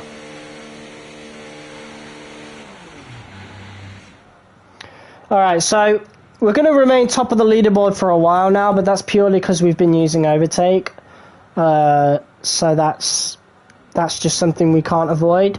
However, we can have a look at other people's laps and then do soft laps for ourselves, just to see how we compare. So, yeah, that will be something to have a look at. So, let's go on to the softs. You know what? I want to spectate somebody. I spectate Hulkenberg. Why not?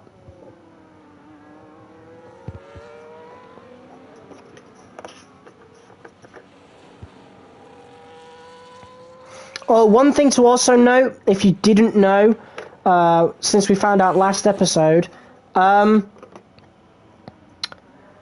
sprints have been updated. I don't know why they didn't advertise that or something. It's something that they just completely forgot about. But yeah, they have been updated. So we've got sprint qualifying, for example, which is awesome. I was waiting for that. We should have had that in F1 23, I'm sure. But I think we only had it maybe at certain Grand Prix, perhaps. I think they changed it like halfway through the season. So I think it was too late to change it in F1 23. So, you know, something you can't really avoid. Well, I suppose they could have added it as an update, I'm sure, but, you know. What I don't like is people blaming EA for the regression of certain things in the F1 game. Because Codemasters have been going this way for years, to be honest. Codemasters ain't fully, you know, innocent in all this.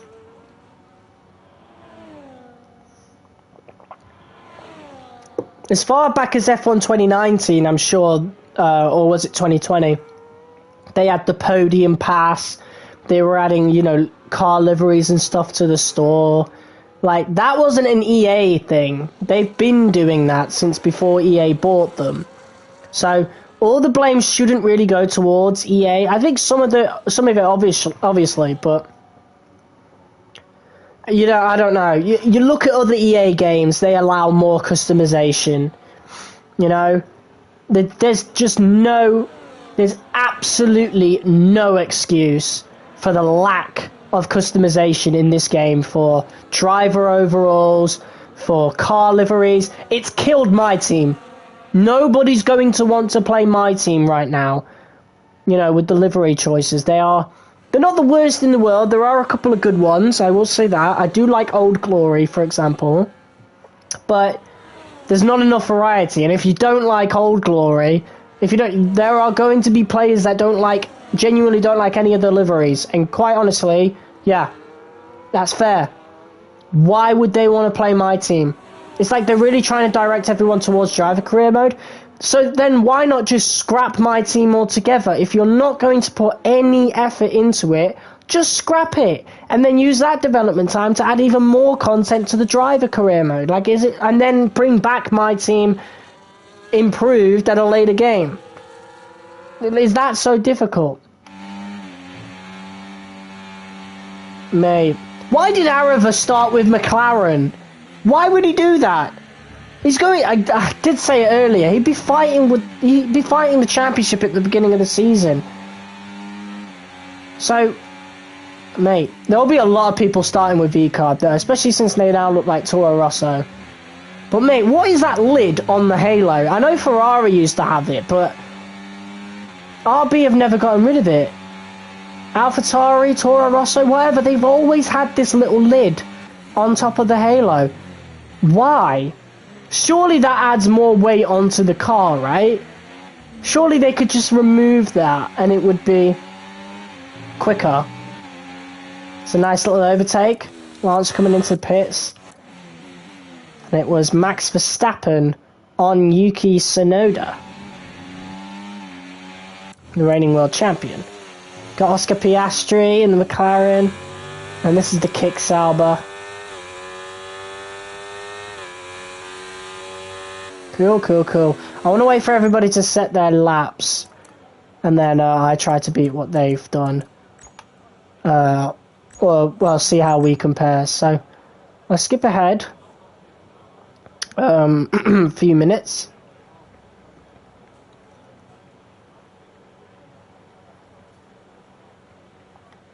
Okay. Everybody has set a lap now. Max Verstappen's pace isn't looking too good. Fernando Alonso, wow, look at him up there. And we have moved down. Alexander Albon has gone quicker than us on the softs. Only by a little bit, though. Right, you know what? It's time to get out there. Wait, let me double check if I've even got the softs on. Yes, I do. Okay. Go, go, go. Okay, guys, everyone be aware, the car's ready to go. Yeah, there's no car ignition sound. There's a vibration for it. Like, I feel like it should be there. Is it something that they've unintentionally removed or something? Like, what? What is going on with that? It just feels a bit lifeless coming out of the pits now. You know, I wish instead of, like, removing the halo column, they did, like, a transparent one. I know iRacing does that, where the halo is still there, but you can see through it. I feel like that would be a much better option. I think removing it entirely is unnecessary. Okay, just want to remind you to keep an eye on your tyre temperatures, which you can do on the temperature panel of the MFD. We monitor carcass temperature and surface temperature, and you'll get the best performance when they're both inside a normal operating window. Surface Why are you telling me this? faster, so try a few laps with the data open and get a feel for how to control them. Why are you telling me this? Lap 3 going on to lap 4 of FP2. Surely you would have told me this in FP1, right?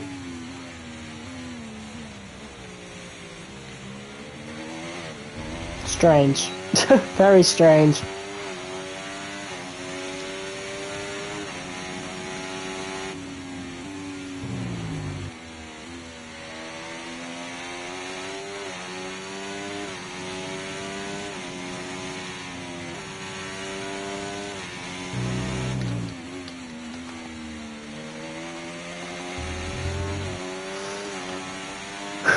Got a lot of people watching throughout this stream, thank you. Be sure to subscribe, we'll be playing this for the majority of the year, maybe even going into next year, depending on how I feel about the game. Right, here we go. Let's see how we compare on the softs.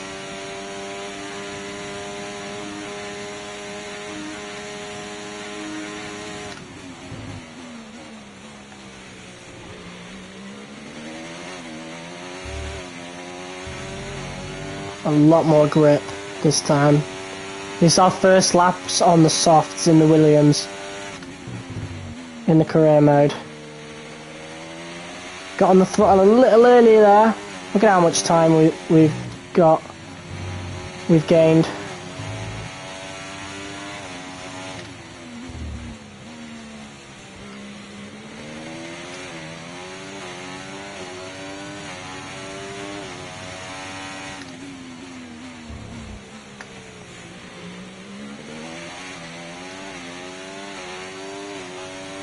I pressed the DRS before it could even beep. That was perfect timing.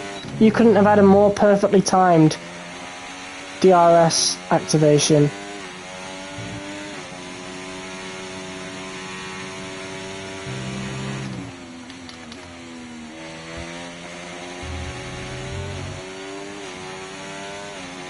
Right, we're going to lose a lot of time on the straight here since I used overtake on my previous laps. But let's see where we compare to the rest of the grid. P1! Oh no! Oh no! What? No! I didn't even go like hard then. I didn't change the RS mode at all. Oh no, I'm gonna have to change the difficulty, aren't I? And then we're gonna absolutely suck in the race. Oh, no. I hate that. I hate that so much. Because we've really been struggling, like, in actual races. Anything to go by. But I don't want to be that far ahead of my teammate, and I don't want to be top of the standings already. Like, no, I want to struggle in Season 1. Alright, so, I guess it is time to up the difficulty already. I genuinely thought we were going to stick with 80, given how the live streams have gone. Alright, back to 85 then. So this is how we started out in F1 23. And hopefully we get back to the point of 95. You know? Hell, I was able to compete at 100 AI on certain tracks for F1 23. So hopefully we get up to that.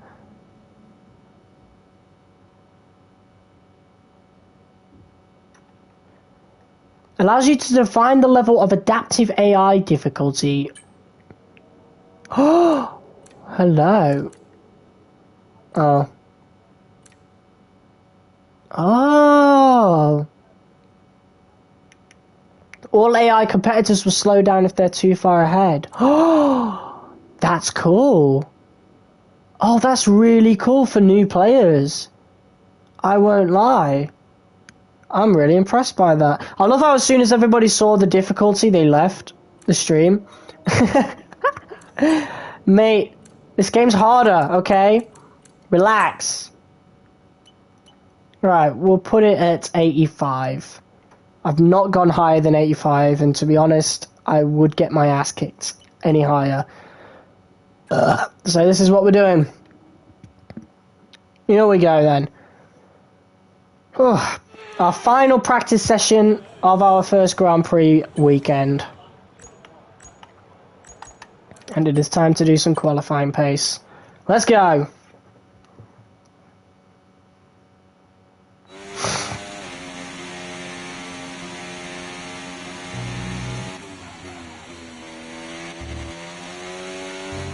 Okay, this is a quali sim. We've estimated the DRS deploy auto. We'll be doing, so that's what we need to beat.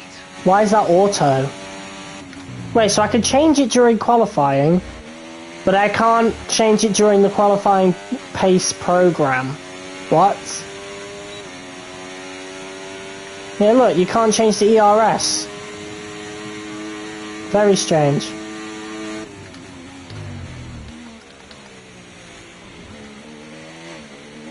Whoa, hold on. I felt like it braked for me then. What on earth?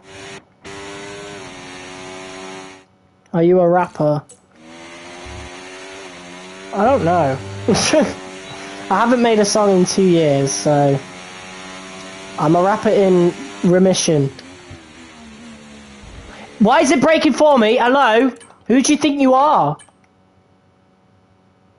Motherfucker. Oh!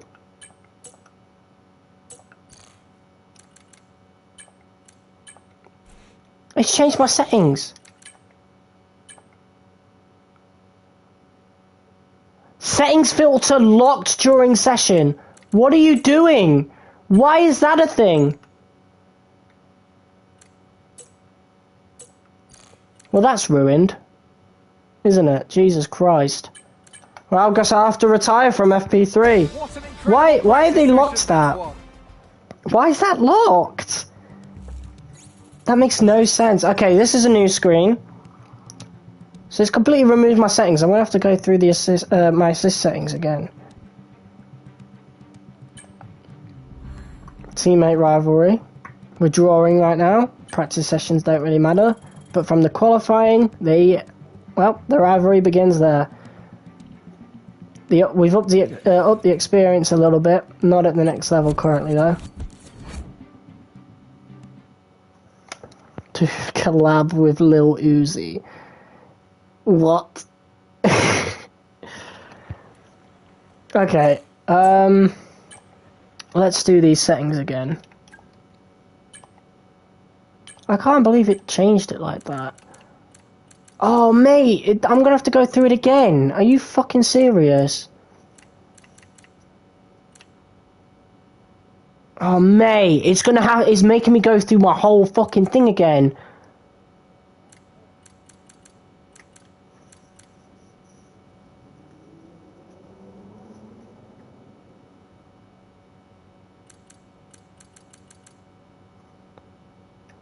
Oh, hold on. Oh, this is really annoying. Okay.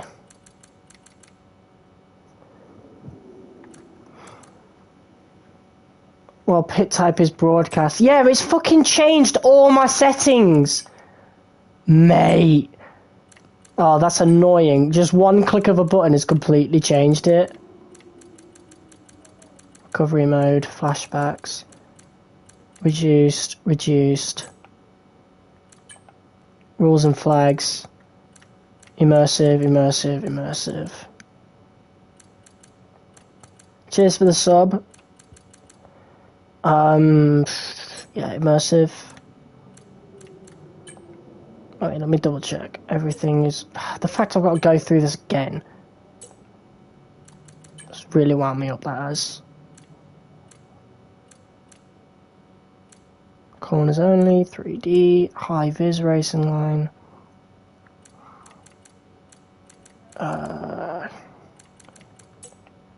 Okay.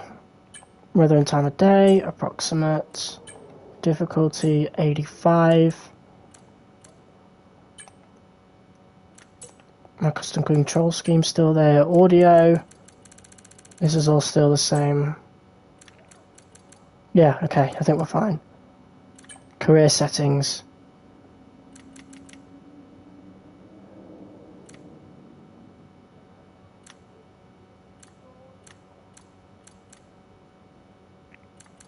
Okay, I think we're fine. Graphics settings. Okay, right. Let's put the camera back on.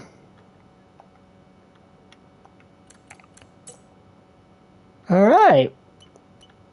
Good luck this session, we're all expecting a good result. Oh, thanks, Agent. You are useless. Probably never going to talk to you again.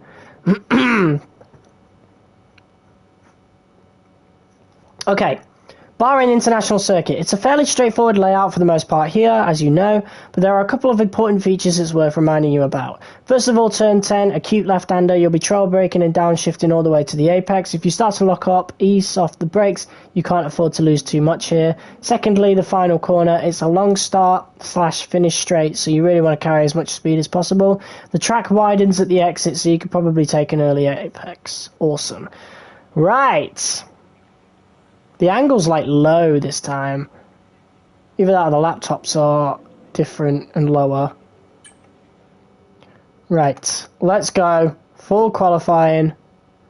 Participate to showcase the following attributes. Pace. Alright. Let's go then. Our very first qualifying session.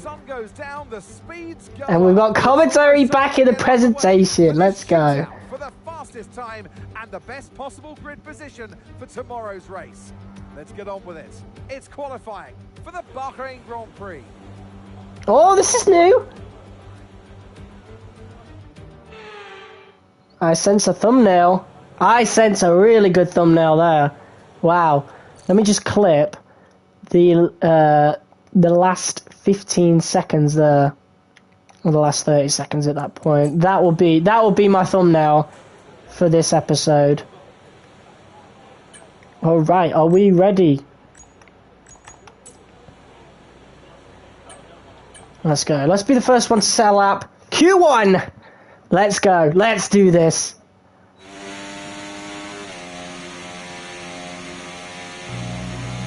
We got some people in the way, or about to set their own laps. Sonoda's moving out of the way. Okay.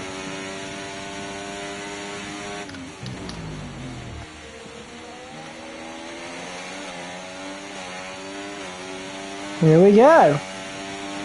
So yeah, the AI apparently don't use overtaking qualifying, so neither will we. And we're kind of keeping up with Gasly right now, so...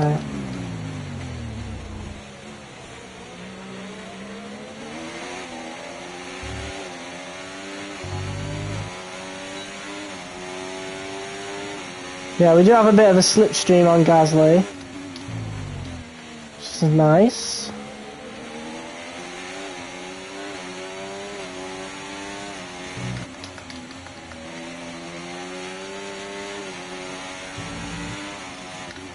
We nailed that.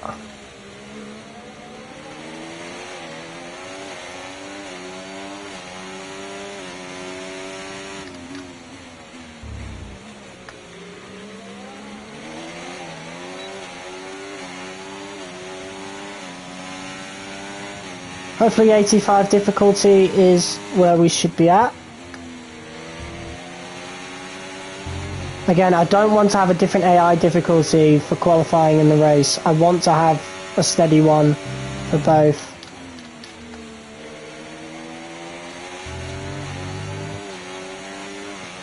Right, that's us down into P16 now. You don't need to tell me that when I haven't even completed a lap, bro. Shut up.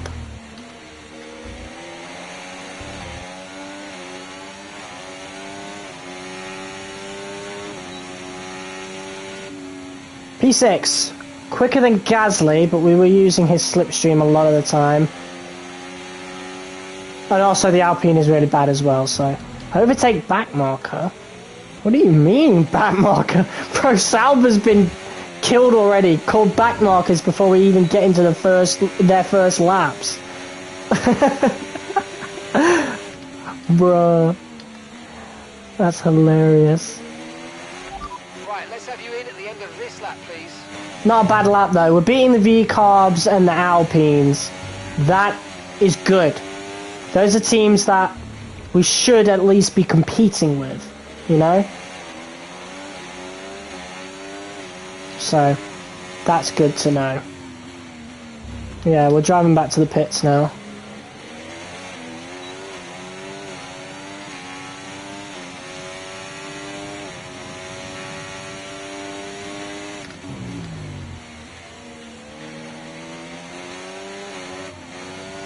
Bloody hell, Gasly, what are you doing? I want to look to the apex a little bit more, to be honest. Let's put that at 10.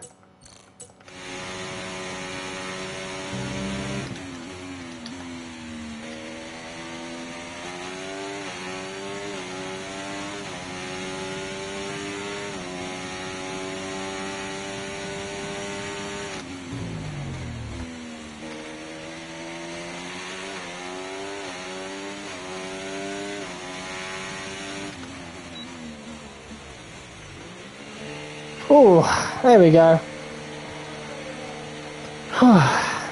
Not bad. Not bad at all.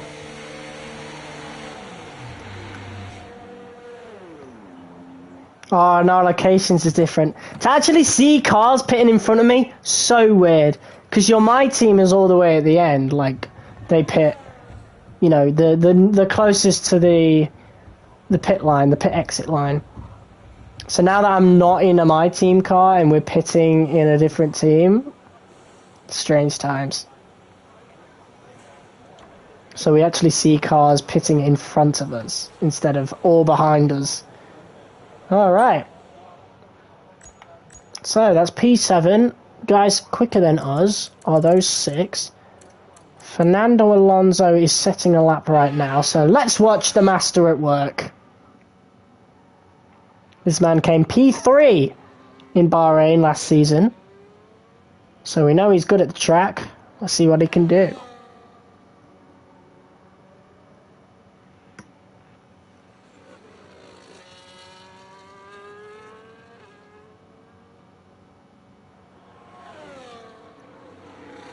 He crosses the line in 5th. Good shit. Alright, we're quicker than the Haas's. Why are the Haas in red now? They're the same as Ferrari in those colours. What the hell? Norris and Perez should be quicker. Here is Lando. Recently finally got his first win. This season's underrated so far. I think it's been a really good season. In real life. Lando gets P4. Sergio Perez is on an out lap, on an in lap, meaning he just had a really bad lap. We are in P14. Wow, we're slower than our teammate. Yeah, this is what I want. This is what I want to see. You know. Okay, so 85 difficulty is what we're starting at, and I'm really happy to say that. So I've gotten used to the game enough to be able to move the difficulty back up to 85. Where I pretty much start every F1 game, to be honest. Awesome. So, we are quicker than both AlphaTauris, or, well, V-Carbs, quicker than both Alpine, quicker than both Haas. That's what matters. But look at the checkerboard here. You know? Both Haas is there, both Williams here, both Sauber's here. Piastri hasn't had a good lap. But everyone in front of us should be beating us. Apart from maybe Stroll. Stroll beating Perez, Russell and Piastri is a bit far-fetched. But a pretty good first lap, to be honest. How many tyres have we got? We've got one reserved for Q3, but I don't think we're going to reach Q3. So you know what? Let's go out for another lap. We're going to do 3 laps in Q1, people. That's what I'm going to try and do anyway.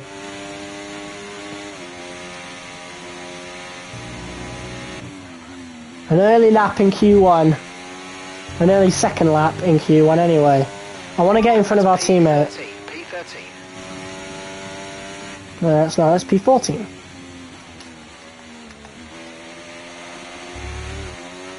Right, go, go, go. Here we go. We might even be slower this time since we don't have the slipstream from Gasly.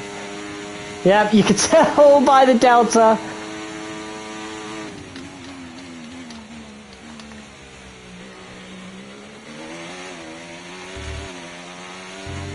Although, that's a good start.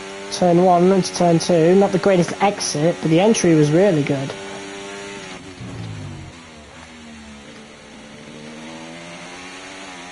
Early on the throttle there.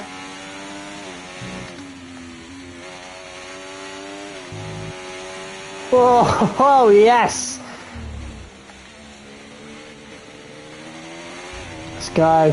Feels like a really good lap. It is right now.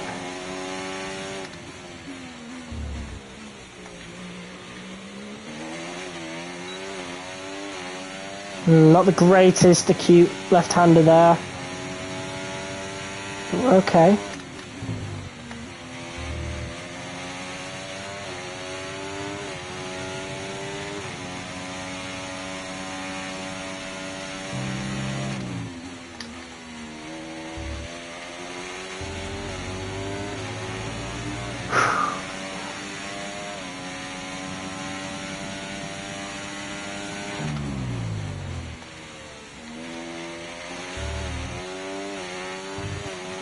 Big lap.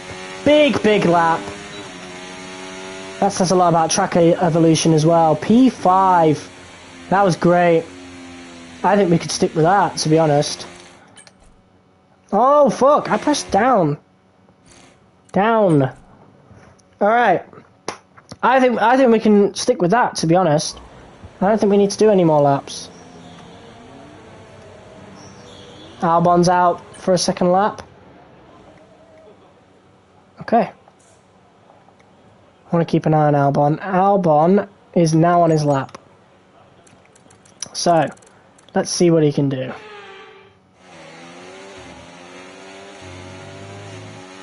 Oh, he's got a slipstream on the Sauber. So that's going to be really good for him. Ugh. Although, he will also be in the dirty air of that car. So he might be quicker on the straights, but he'll have a bit of trouble on the corners.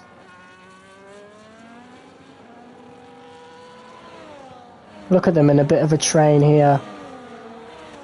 But at least Albon's benefiting from it. Like, I still want him to do well. I want the team to do well. Okay? So, look at Verstappen leading the pack. There's a Sauber, Williams of Albon. But yeah, we set a really good lap there. Shot us up right to P5. So, I might regret not going out and setting a third lap. But I genuinely do feel as though my second lap was good enough to get us through to Q2. If not, womp womp. But, you know. Oh, what would... You can't do that! I didn't even get to see the end of the lap. Oh my god. I don't think he improved. Did he? Did he improve? I don't think he did.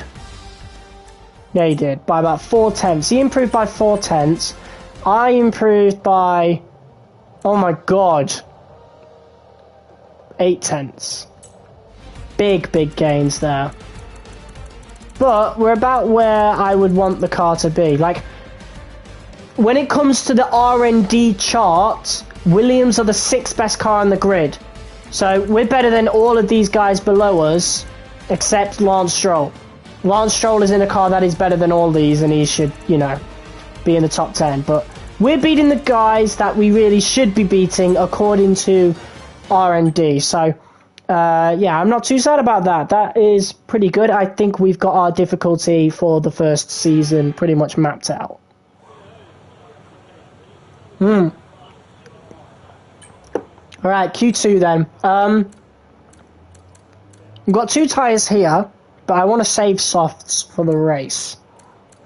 I don't think we're going to get to use this, so I definitely want to save that. So, what we're going to do is we are going to go out on our first set of softs, and we're just going to put out a banker lap just to get a time on the board, which we haven't done since like maybe season 1 MyTeam on F123. So it's been a while since we've done just a banker lap. But here we go. So we know this lap isn't going to be the greatest since we are on worn softs. But, you know, just get a time on the board. You never know. Never know what could happen in the session. Looks like everybody's out right now apart from one of the V-Carbs.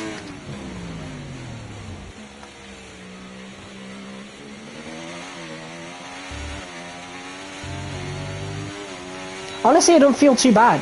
I genuinely do like the handling, I think. Yeah, I obviously think it's fine, but it's decent. Again, not as good as 23, but it does the job.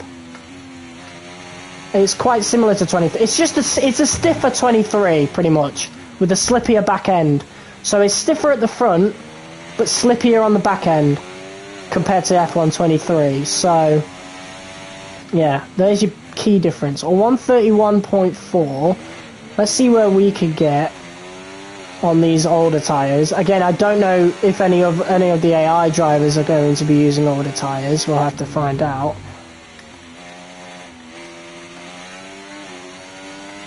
Could use a bit of overtake there, just to make up for the little bit of a mistake. But P10 in Q1, not bad. Not bad for a rookie.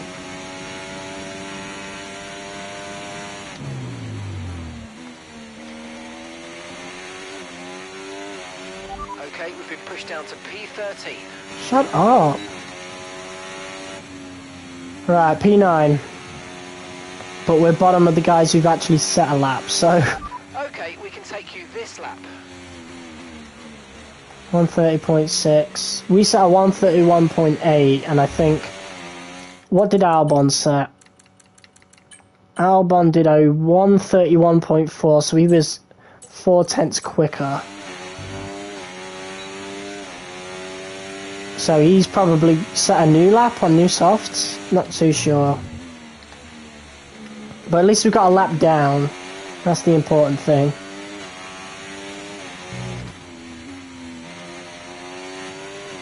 Mate, energy stores are going to run out so much quicker this time, and the MGU-K. That's something to talk about.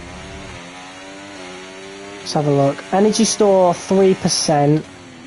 MGUH 5%, MGUK 3%. Definitely something to keep an eye on. Understood. Stopping this lap.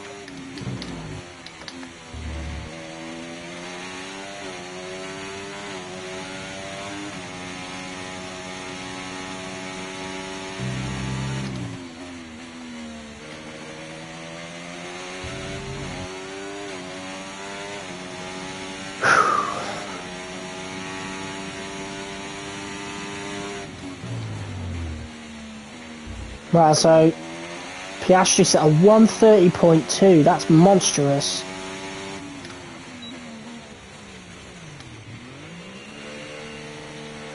All right. So, we need to get as close to the 130s as possible, and assuming as though Piastri got into the 130, really early 130s, I think that definitely says something. Maybe about track evolution, maybe using fresher tyres. I don't know. Again, I don't know if Albon used older tyres or not. So, yeah, that's certainly something to think about.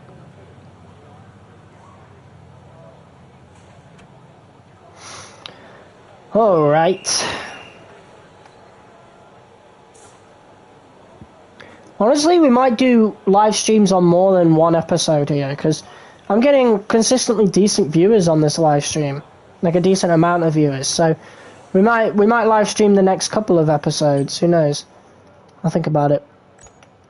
All right, so we are probably going to be last on the board when Tsunoda finishes his lap. P15. He's on old tyres for sure. Yeah, he's definitely on old tyres. You can't be that much slower, surely. But yeah, we're going to get an update on the teams at some point, so we need to take advantage of Williams being quicker, being the 6th best team on the grid while we can, because it will not last long. I think we'll remain quicker than the Saubers, but we'll definitely be slower than the V-Carbs for sure, and there's a good chance we'll be slower than the Haas and the Alpines. Maybe, give or take on the Alpines, but there's a good chance we'll be slower than Haas. So we might be the second slowest car, the third or second slowest car on the grid. One of the two.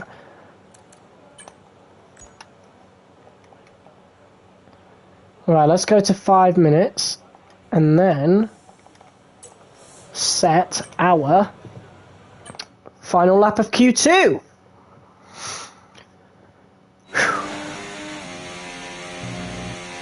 And see if we can make it to Q3, because we did finish P10 and FP1, so who knows? Who knows? But 6th best car on the grid, there is a very good chance we can make it to Q3 legitimately. That's P13, P13. P14. Get it right.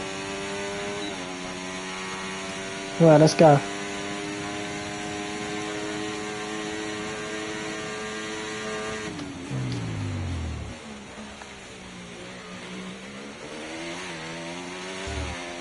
It's a really good start. I mean, this lap is going to be... Remaining in the session. We need a good lap here or we're out of qualifying. Come on. Alright. It's going to be a way better lap because we've got way more grip.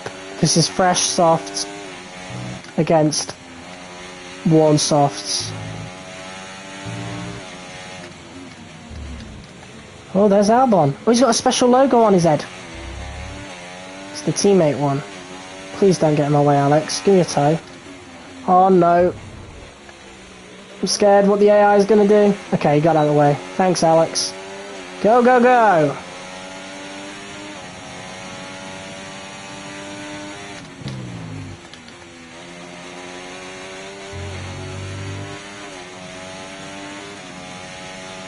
Going to be a second quicker.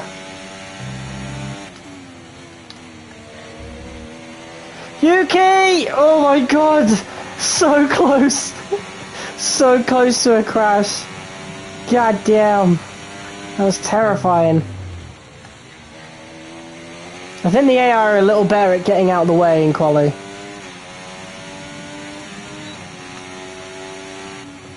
P2. But people haven't set their second laps yet.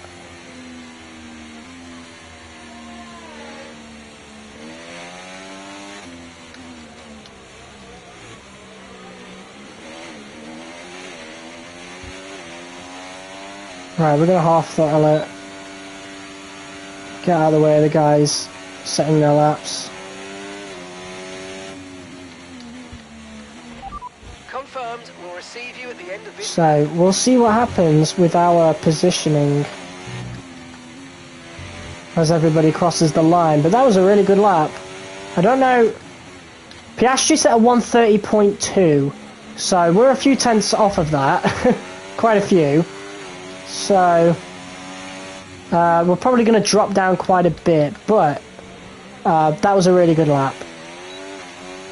And there might be extra track evolution involved as well, so we're really going to have to see what happens, but it's pretty good so far.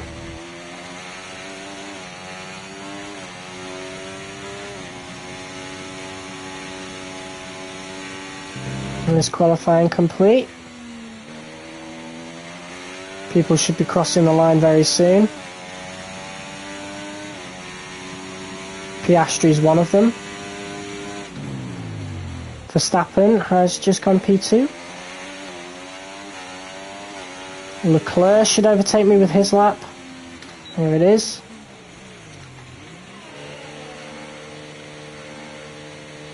Sainz didn't overtake me. That's Albon. Albon didn't beat my lap.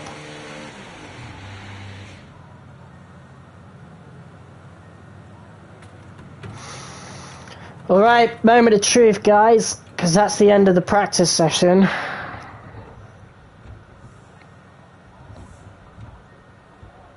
And usually it would have told me the position by now. In 23 it would have.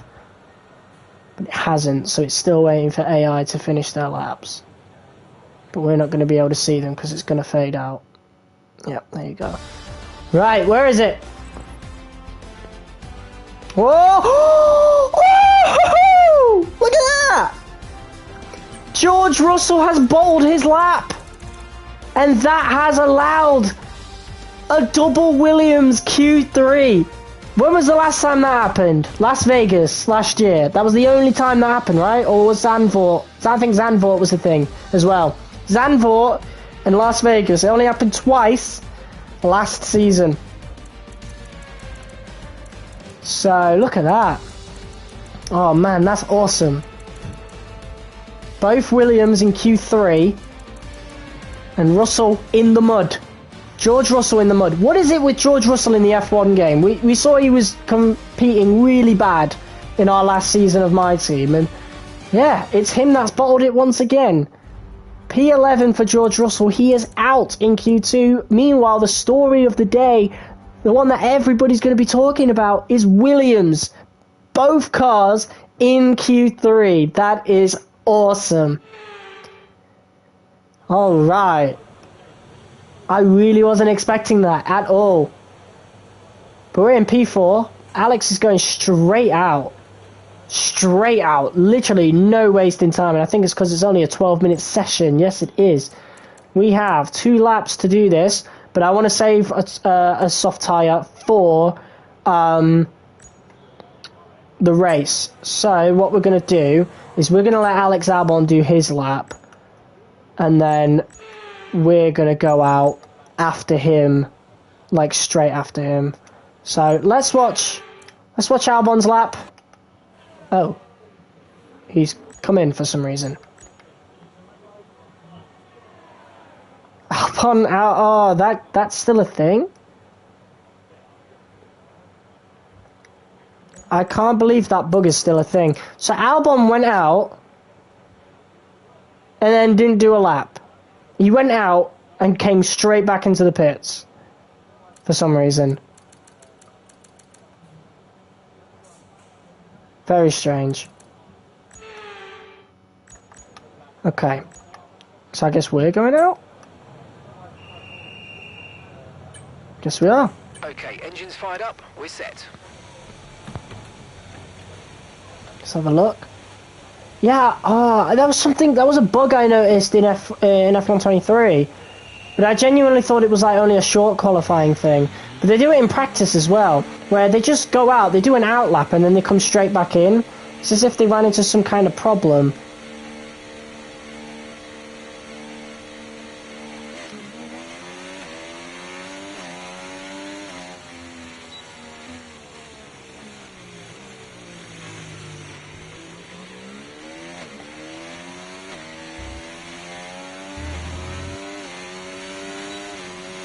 Okay, so we're only going to do 1 lap of Q3 to make sure we've got a set of softs for the race. So it's now or never pretty much. We've got to set a really good lap. You know what? We're really good at Bahrain on this game. Again, I haven't tried many other tracks in the game just yet, so you know. But we'll go through all of them. We're doing a full 24 race season. So the only track that we will not be doing this season is Portimao. But we're going to add Portimao to the calendar in Season 2 for sure. And we'll shorten it to 16 because 24 is going to be insane. 23 was insane. The fact that they added 1 more. Jesus. They need to make the F1 calendar shorter for sure. Put it back to 20 and leave it there, you know?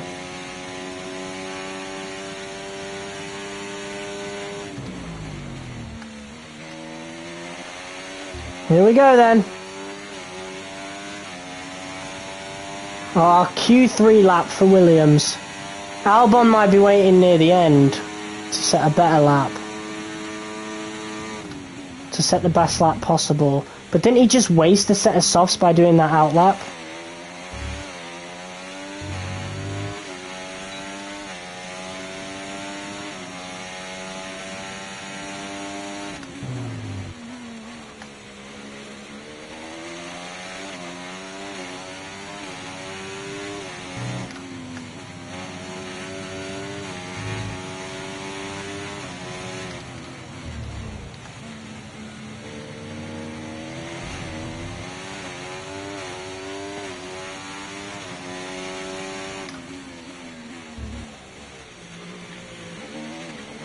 Not the greatest there.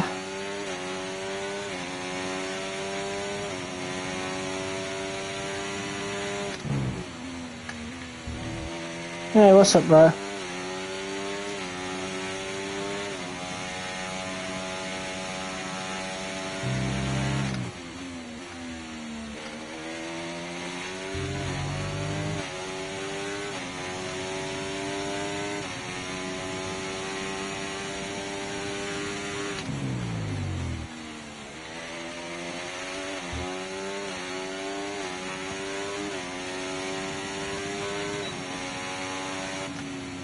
Oof.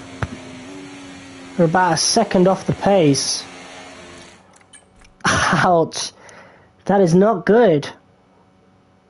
And everyone was coming out of the pits just then.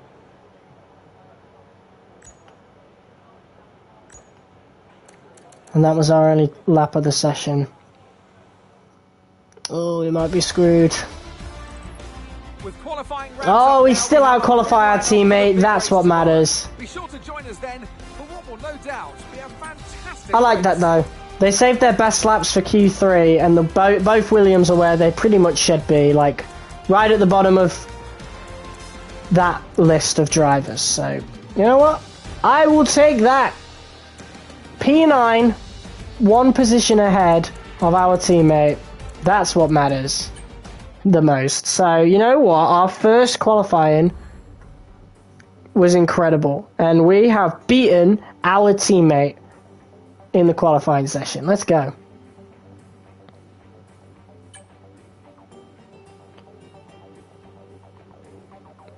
Come on, should be a... Yeah, look at that. Wow, 250 points to pace. Awesome, and we're nearly at 66 overall rating. That's awesome.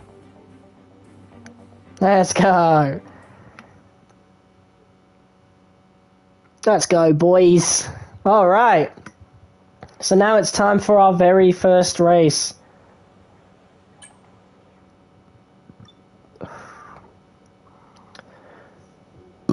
Okay, have a good race out there today. I'm sure you'll do just fine. Whatever happens, remember that there's only one thing that in this world truly matters. Proving that my side of the garage is, in fact, the best side of the garage by finishing miles ahead of Alex.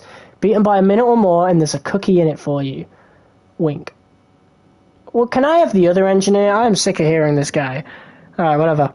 Participate to showcase the following attributes: experience, racecraft, awareness, pace, and focus. We've got 20 laps of Bahrain coming up, guys. So without further ado, let's get into it. I'm excited.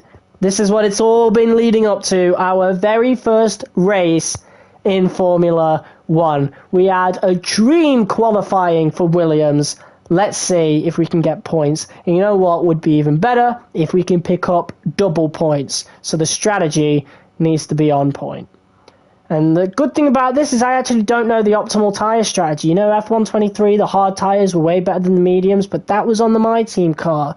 So I don't know how it's going to be here. So I think we'll go with the safe bet and go on to the mediums. We'll probably do a soft to medium strategy. Who knows? We'll see what the race strategists say first of all.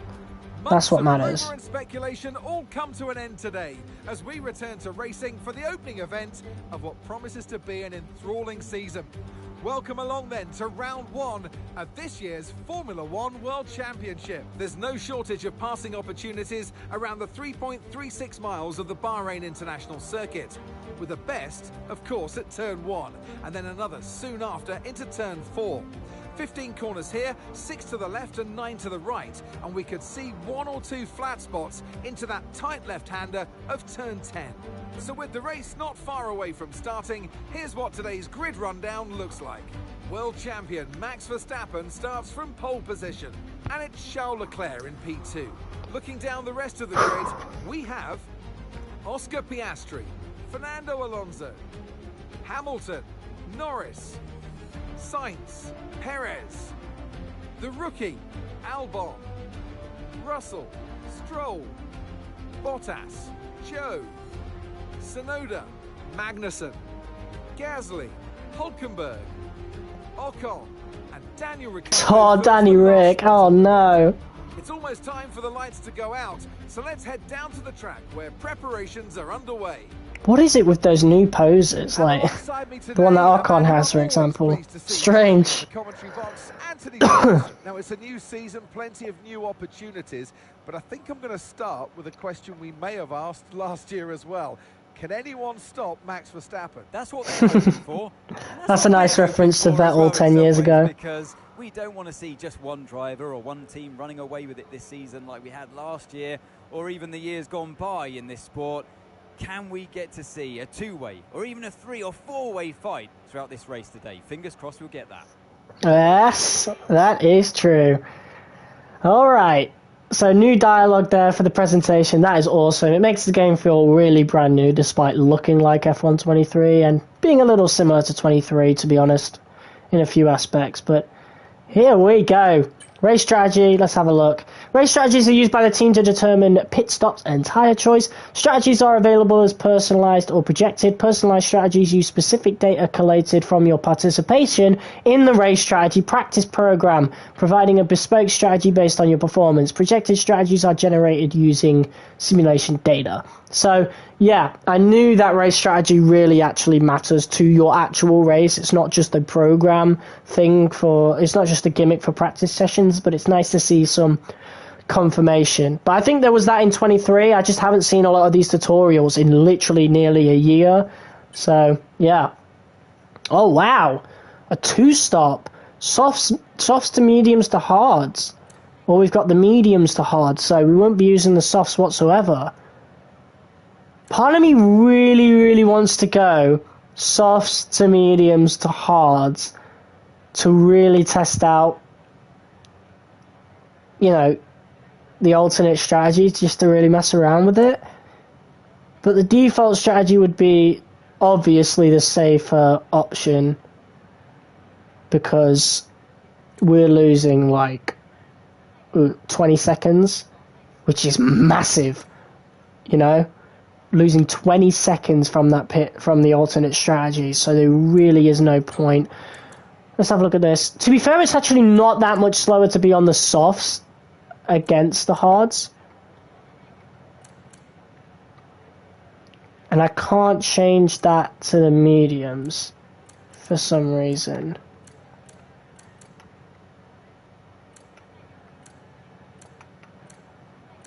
There we go.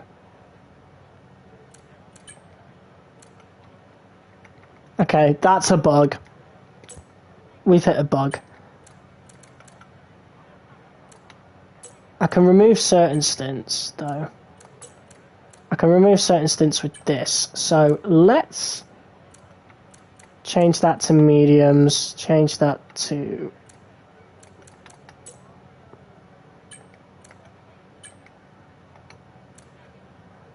We'll remove that stint.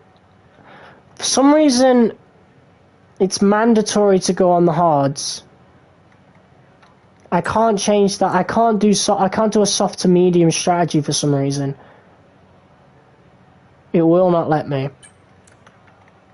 Oh, I can't even do a mediums to softs. So if you use the softs, you can't use mediums.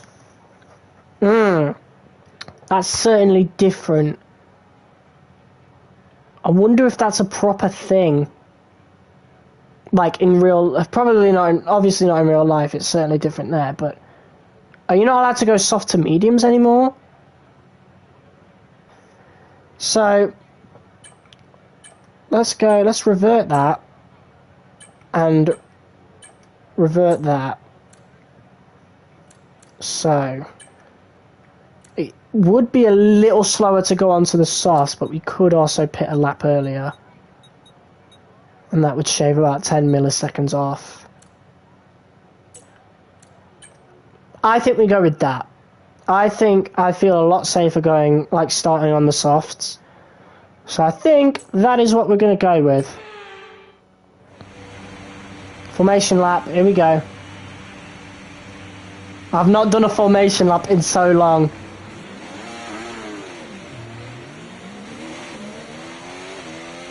Oh mate, here we are. Launch map is good, but we need to learn the gears. So go into each one when you can. We're going to need some work on the brakes, so put some energy into them and warm the tyres as well, please. Gotcha.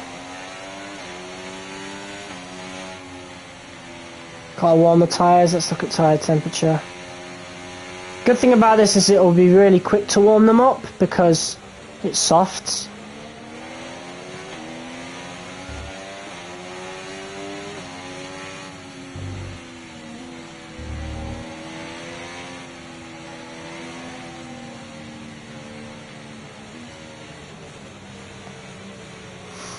Wow, I'm nervous. This is the first, like, race that actually matters in F1 24. This is the one that, you know, when people find my channel, they'll go back to, you know? And honestly, compared to F1 23, nothing could go wrong.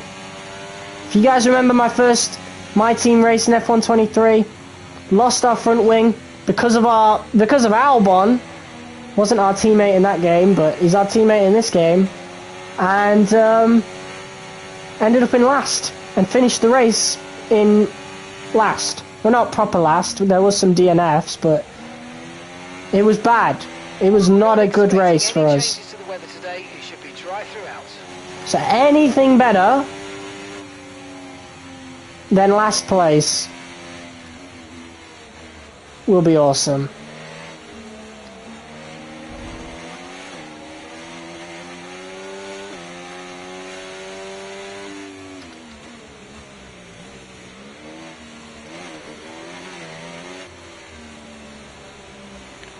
All right.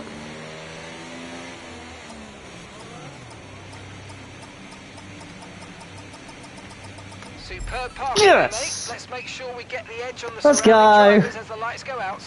Perfect. Okay. All right. The grid forming up now. Be patient and watch for those lights. P9 start. Here we go. 5 red lights to start F1 24 career mode. And we are underway. Here we go. Oh, it's a really good start from Russell. He's going to challenge us right away. Want to be a bit conservative going into the corner here. Over the curb. Oh my god. We've gained a position on Lewis Hamilton. He's going to try and get that back though. He's using overtake. We're going to defend that on the inside there. He's still there, trying to get past us. Oh, bit of contact with Lewis. That is not good. Lewis will not go away. He really wants that position. We're going to dive down the inside here. Going over the curb a little bit. I'm going to use overtake to try and complete the move. Let's try and move forward. But Lewis Hamilton, we're going to have to concede. Here comes George Russell as well. The Mercedes are quicker than us, so we're going to have a bit of trouble against them.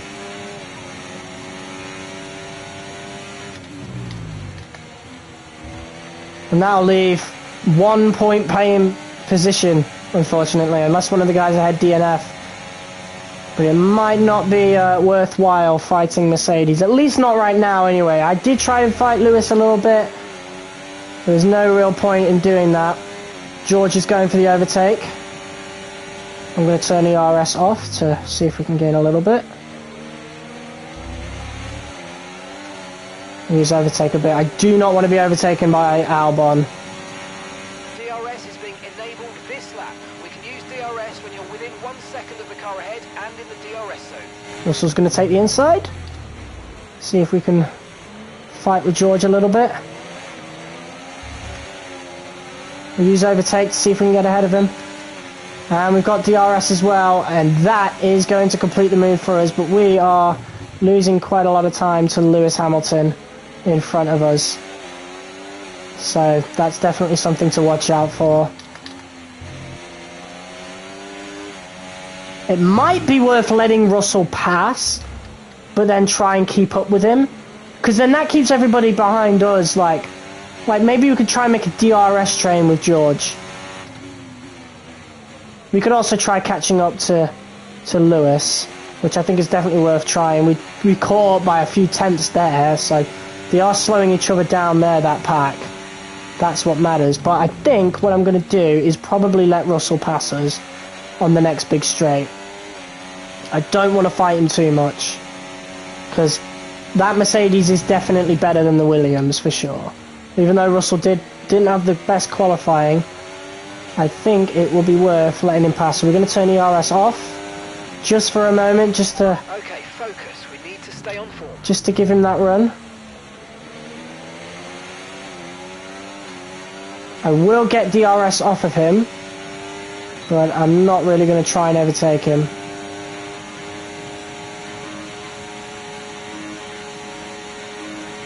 We're doing that anyway.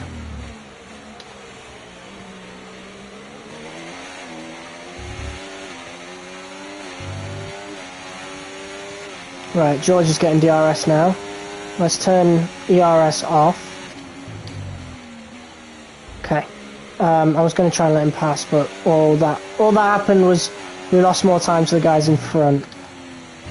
Really don't want to lose too much time to those guys in front. We could be getting really good positions here, especially since a lot of them will be slowing each other down. Verstappen's leading the pack.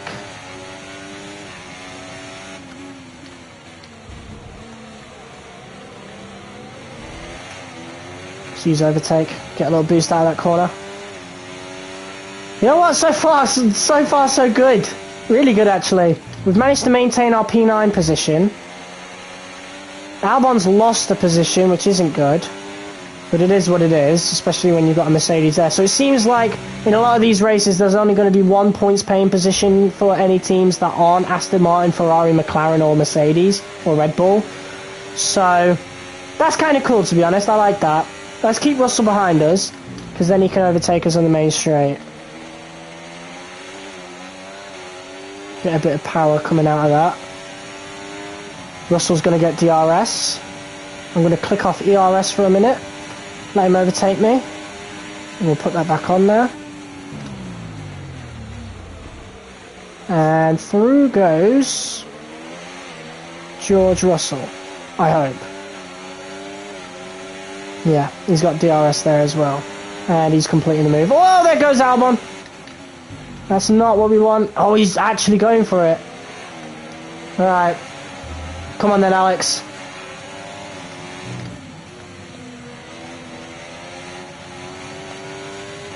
Okay. That's not good. Especially since this is for the final point paying position. I do not want to lose that. Maybe it was worth staying in front of Russell. Okay, be aware, the grip levels are going to start falling away soon. We are pitting lap 7, so it won't be long. But I kind of want to push the pack back together, like the grid back together, so later down the line, hopefully we do have an opportunity to fight for higher than P9. Like, we could have stayed P9 and really fought with Russell, but I don't really want to do that. We're going to be wasting a lot more ERS than really needed.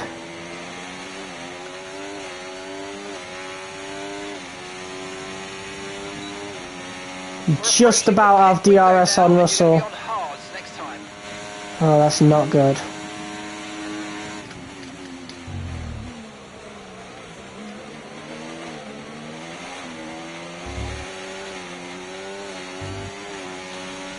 Yeah, we've lost DRS to Russell there.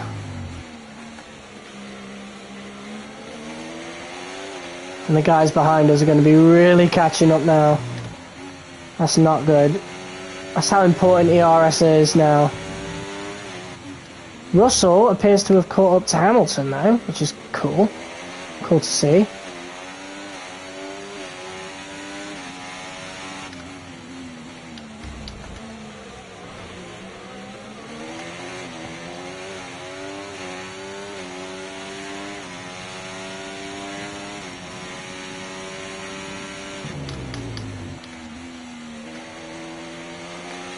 I need to get back within DRS desperately.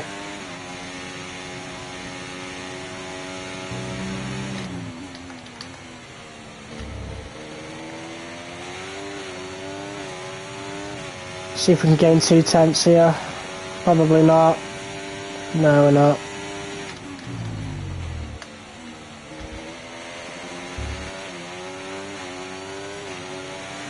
Alright, everybody behind is going to get DRS. I'm using overtake as much as I can, but we have nothing left.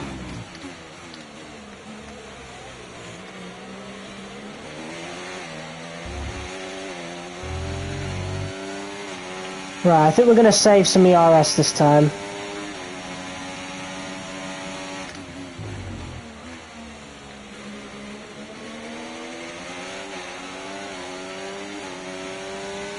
I'm finding it quite easy to keep everybody behind me, but it's the guys that are in the Mercedes and stuff in front of us that I am struggling to keep up with. Which I like. I don't want to be competing with Mercedes, Ferrari and, you know, them lot just yet. Especially not the first race of the season. It's not good for content, you know? Realistically, you'd want to compete with them, but, you know.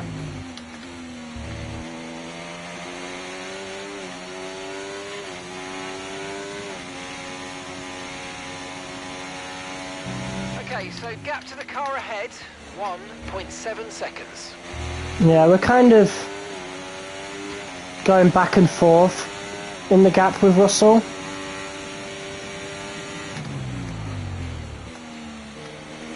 Alright, let's flick on hot lap.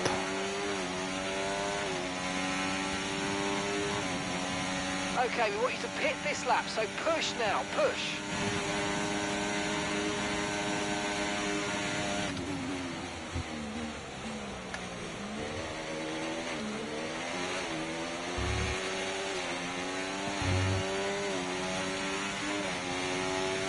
Alright, we're pitting this lap.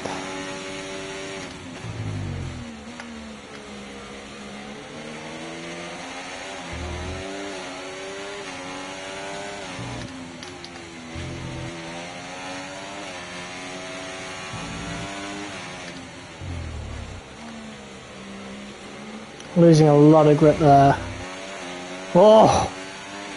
That tyre wear is insane. Oh my god, we completely lost control of the car there. Oh my god. That was a good save. We never had to do that in F123, that's insane. Definitely time to pit.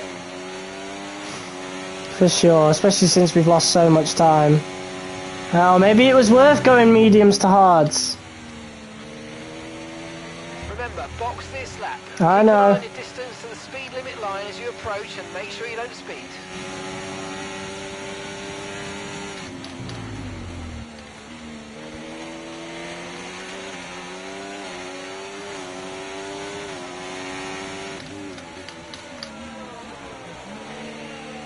Oh, that was a really good pit stop from us. Here we go then.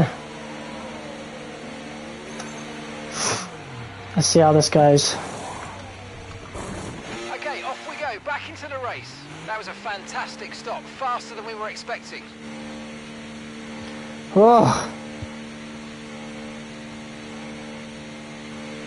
That was our last stop, no more scheduled pit stops, let's go. that is something to get used to.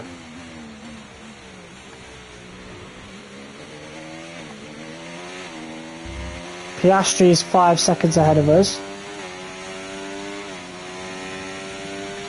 Right, outlap. We're calling this outlap critical. And we're going to want to Okay, mate. be as quick as possible. Track around us now, so let's use it and make this next lap a quick one. Let's go. Literally, as I was saying, outlap critical. We need to be as quick as we can. We need to get a 133.8. So this is the new objective system for the career mode, which is awesome. Let's see if we can beat it. Within 2 laps as well.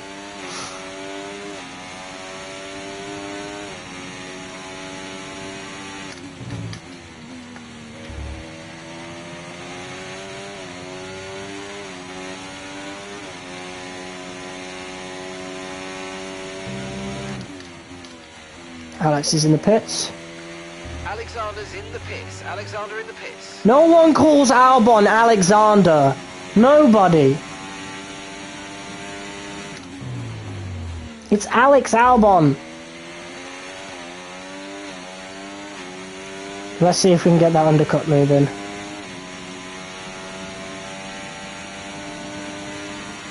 Yes. You're running low on ERS. Reminder that you can Shut play up. around with ERS modes in the MFD or lift sometimes and ease onto the brake pedal for some manual recharge. So the undercut isn't nearly as strong as it was in F1 23, so that's something worth noting. It did gain us a little bit though, so that is also something worth noting. So let's see if we can keep this gap ahead of Albon.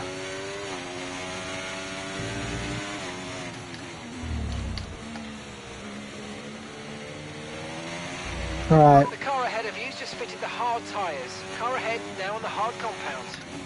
Yeah, we probably should have gone mediums to hards considering how close it was. But oh well.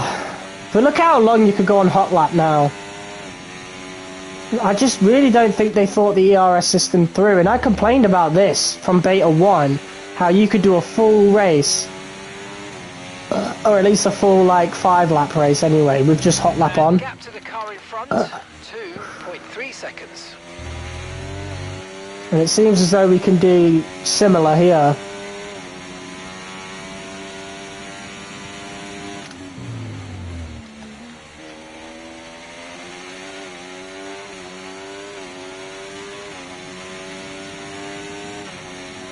Okay, really Yes! good. You hit that target nicely. There's a long way to go in this race, so let's keep it clean.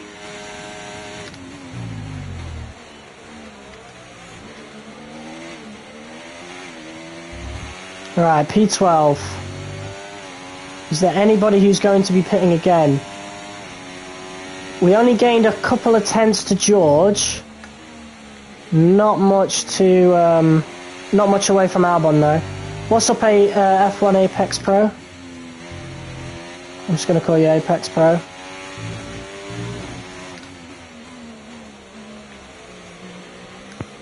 Your undercut is now starting to work. Oh, cheers, bro. I'm going to flashback that because I was reading the chat. The whole comment wasn't showing, so you know. But yeah, it is definitely starting to work. Well, it started to work drastically, but that's only because of our outlap. We've been on hot lap ever since, so we've managed to gain quite a lot of time away from Albon since he's not been able to get within DRS. I don't think we're gonna be able to catch up to Russell, so I really hope there's guys ahead of us who are still going to pit. Otherwise, we're not going to get points, which is such a shame because both of us Williams guys qualified in the points, which is great. My teammate is close to me. Do you understand how good that feels? That's awesome. I am really enjoying the career mode thus far. Like, as first impressions go, these are great. Are you hoping to be a big streamer when you're older? What do you mean when I'm older? I've been hoping to be that from the get-go. I gave up on that though. That's never going to happen. But I just do this because I enjoy doing it. You know, I enjoy making YouTube videos. I enjoy streaming. So, if I get big off of it, that's like a dream come true. But if I don't, it is what it is. Yeah, we're really going to be pushing to try and stay away from Albon.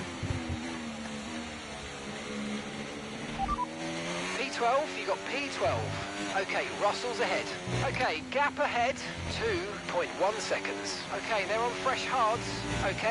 Alexander is behind. Okay, so gap to the car behind, 1.9 seconds. Okay, they're on fresh hards. Okay, gap to leader, 9.3 seconds. How did the V-carbs get in front? See these tyres through to the end now. Okay, we're into the last 10 laps now. I've seen the V-carbs on the minimap. Have they pit yet? No! Why have they stayed out?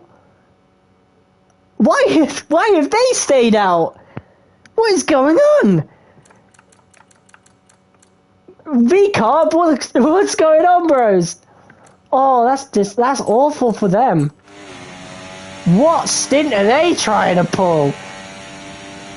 So we can still get points. That is so strange. What is their strategy? It's not even like one of the drivers. That's the entire team deciding that a longer stint on whatever tyre they are on. I need to double check.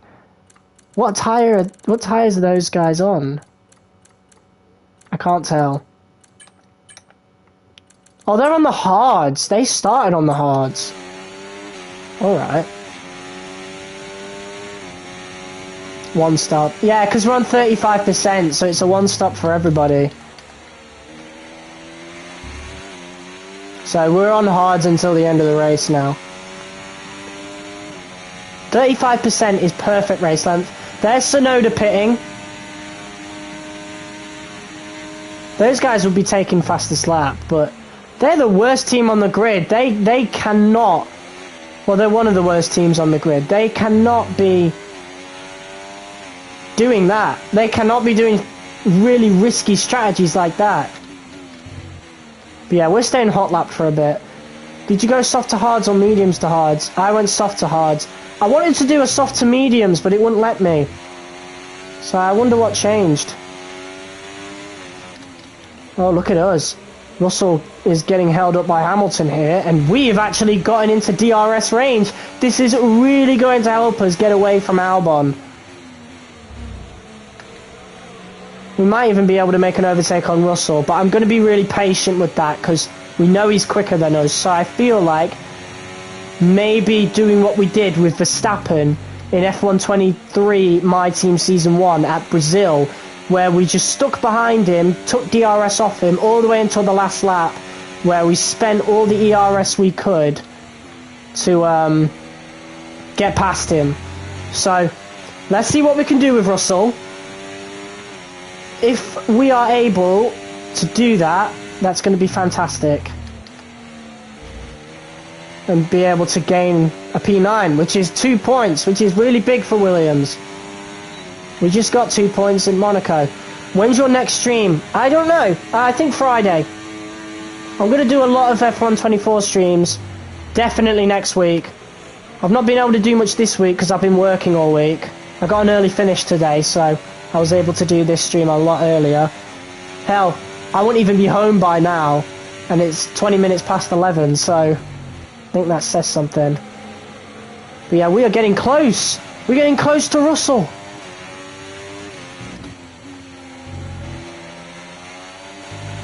We're 3 seconds ahead of Albon now, and he is safe in P11 because Bottas is 2 seconds behind him. So it's been a good strategy all round for Williams, to be honest. So it's not awful.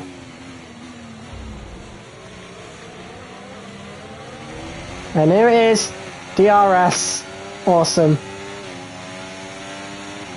But I'm going to be really, really patient. There's no point taking any risks in the first race of the season when we're already in a very comfortable points-paying position. I do not want to take any risks. And if I lose my front wing because of my own risk-taking, I'm not using a flashback for it. We're going to be fair.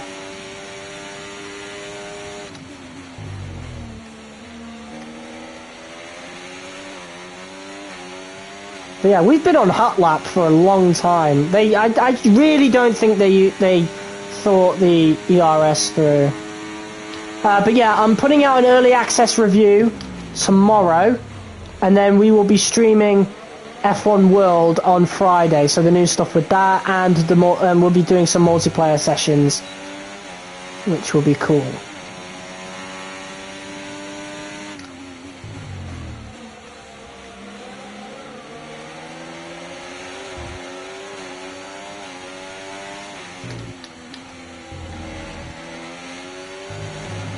Oh, that was Okay, bad. mate. Engine's running very hot. Engine very hot. Let's try and pull out from behind the car in front and cool things down.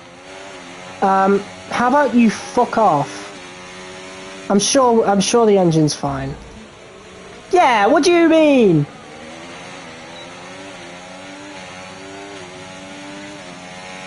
Avoid engine staying above 137. Yeah, but I don't want to do that. We've got a good strategy going on here. Why would you tell me to pull out when the engine's actually quite fine? I don't care about no objective, bro. Well, I care about ones that make sense, and this one doesn't make sense. I'm not doing it.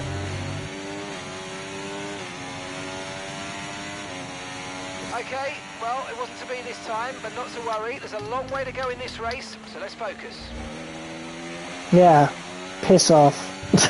Don't be giving me stupid objectives like that when I'm trying to do a certain strategy. Albon's catching up now. I don't know how that happened.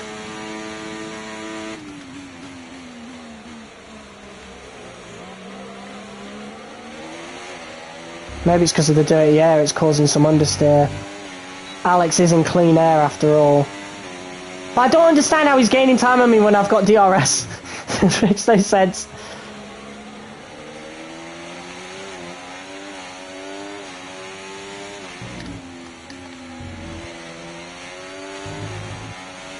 Oh my god. I don't add people on PS5, sorry. I'm not going to be able to read that comment for a while neither. It's a pretty long comment. Actually, I'll wait till I get on a straight and then I'll try to read it. It's also not helping you because Hamilton is stuck behind one of the Ferraris, which means George Russell gets DRS so he can pull away from you. That's sad. Yeah. Definitely. I think Mercedes are playing a strategy here. I think Mercedes realise the danger that I possess, and they're doing the smart thing and they're working together because they know their pace isn't going to be quick enough to catch the McLarens.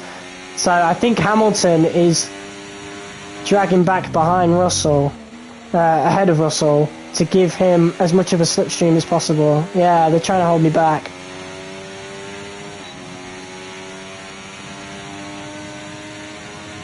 Okay, so we're leading our teammate by 2. Apparently the hards are a bit cold, according to that.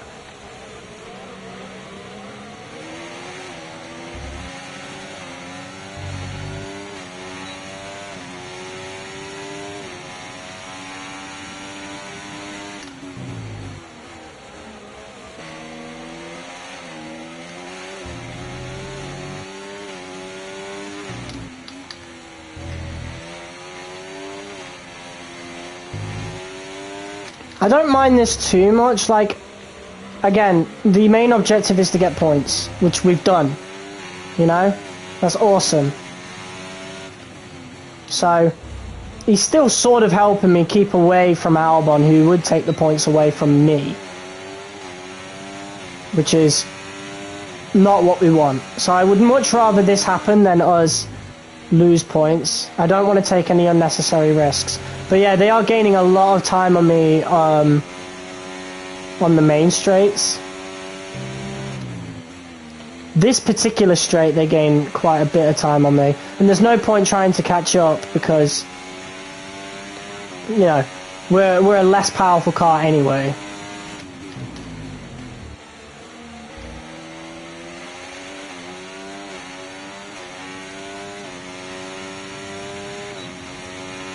Okay, you're within 1 second of the car ahead. Get ready to use DRS for the overtake. Yeah, that's wishful thinking, Mark. We are not getting that overtake.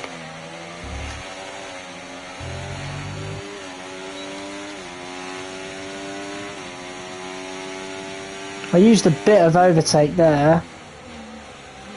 The pace is strong, but be aware these tyres need to go the distance.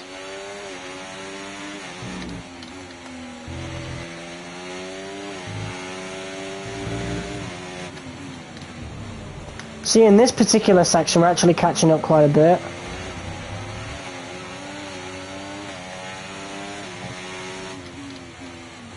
But yeah, they're maintaining really big gaps. I wonder what's up with that Ferrari. It's probably science.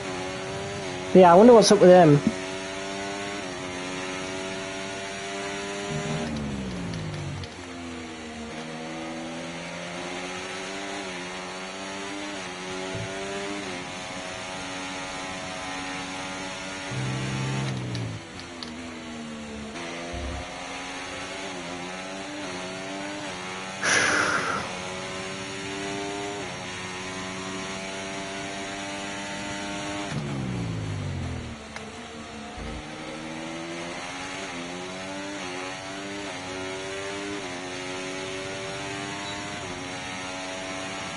Yeah, they pull out away from me on the main straight.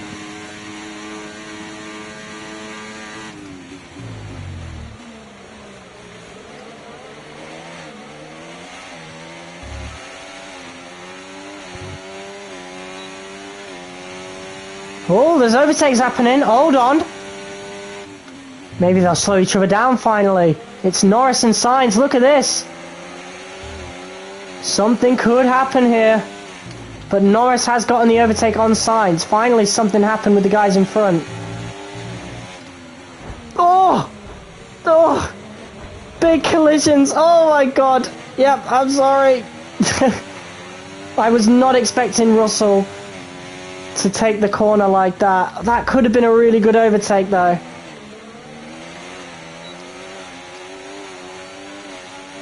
Our patience might be winning out here. Good thing I put the damage on reduced, huh? That would have been race over.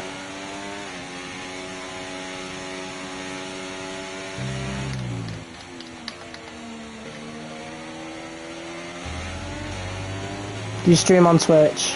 No. Not anymore. I did try it for a bit, but it was pointless.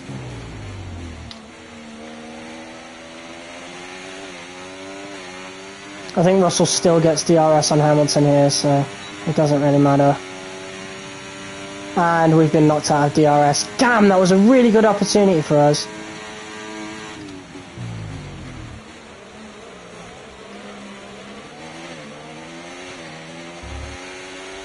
You're dropping a second a lap to the car behind. 1 second. No, we're not. We're all good. Oh, there's more fighting going on in front. Hold on. We might get a second opportunity here.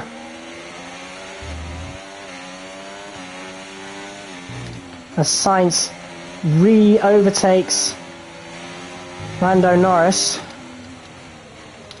And we are going to go down the inside of George Russell. Ah, he's got the racing line though. I'm going to switch back him though. Through the inside there. Oh my god, mate, that Mercedes has some crazy overtake. Yeah, I know, but I can't read long messages while I'm racing, bro. Come on. Oh, mate, at least we had the opportunity, but yeah, the Mercedes is way quicker. They're definitely toying with us. Just trying to keep us behind as much as possible. But there is a good chance here, actually.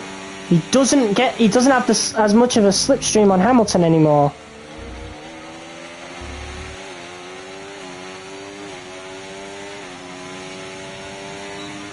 Fuck it. Overtake. This is the final lap of the race. Final lap. Here we go. Can we complete the move on George Russell? Ah! What are you doing? He tried to take me out. Mate, two could play that game. Oh, it's getting frosty out here with George Russell. Mate, the fucking overtake on those cars is ridiculous.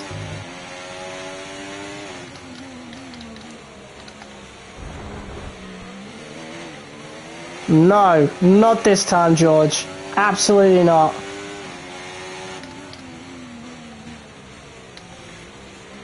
I'm covering him off big time.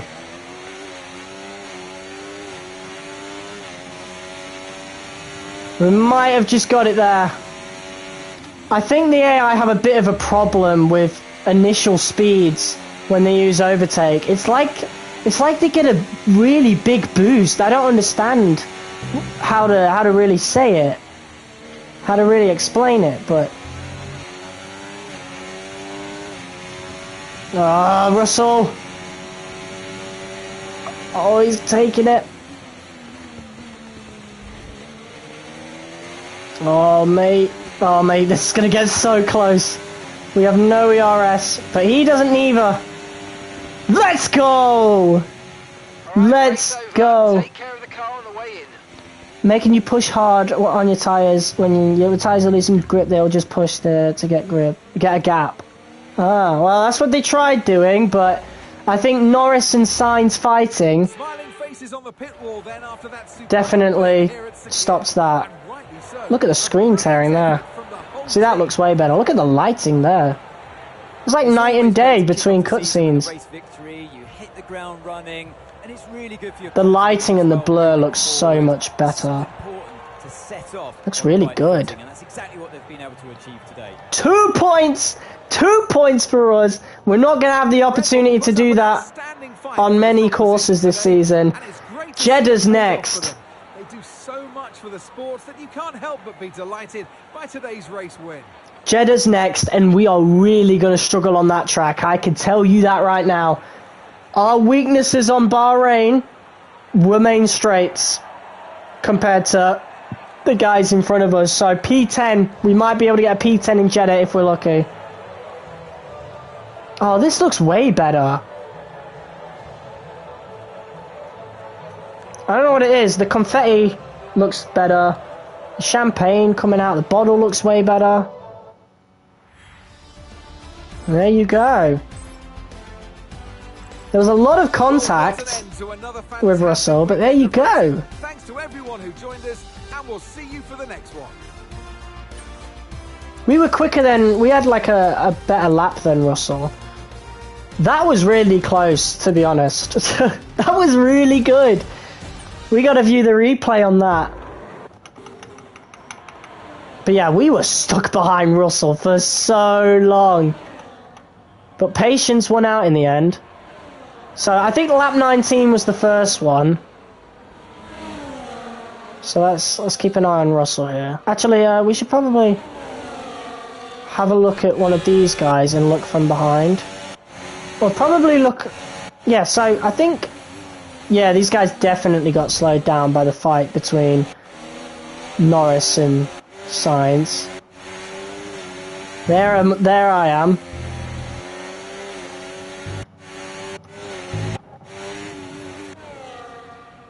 And that's when we tried to... Wow.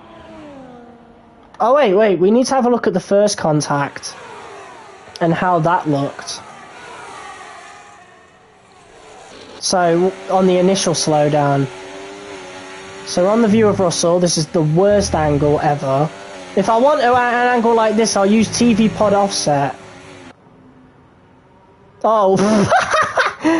Bang! That debris looks unrealistic. So what happened? Oh, yeah, I went off track. So I lost control of the car a little bit. And in trying to keep control of the car, it was like going everywhere. That was really... I think if you want an example of how much the handling has changed, just look at that. Considering I was pretty good at F1 23 last year. 95 AI difficulty on that one. But mate, this is 85. It's a drastic change.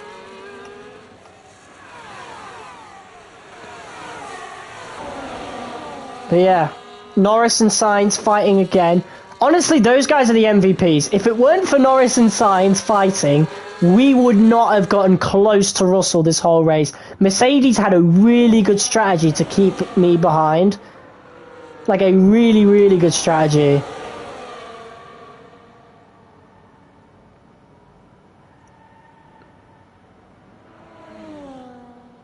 I don't know. It doesn't look like he got a boost. I can't... Let's have a look at his overtake. Like, let's see if he actually uses overtake. Because this is a lap where I felt as though he got a massive boost.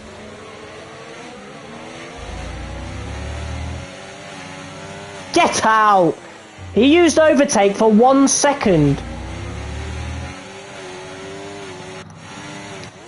So that must be like a combination of the Mercedes clearly being quicker than the Williams, but also maybe the amount of ERS we had left in the tank. Because I was using hot lap ever since we came out of the pits on the hard tyres.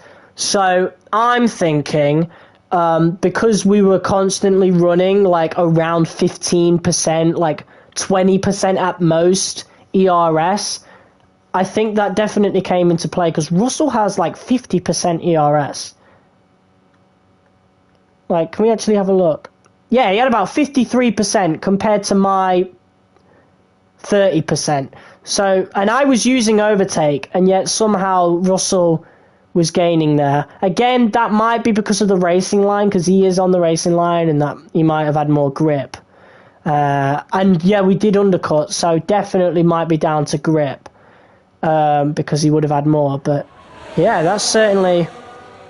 Mate, I haven't raced that hard ever on F123.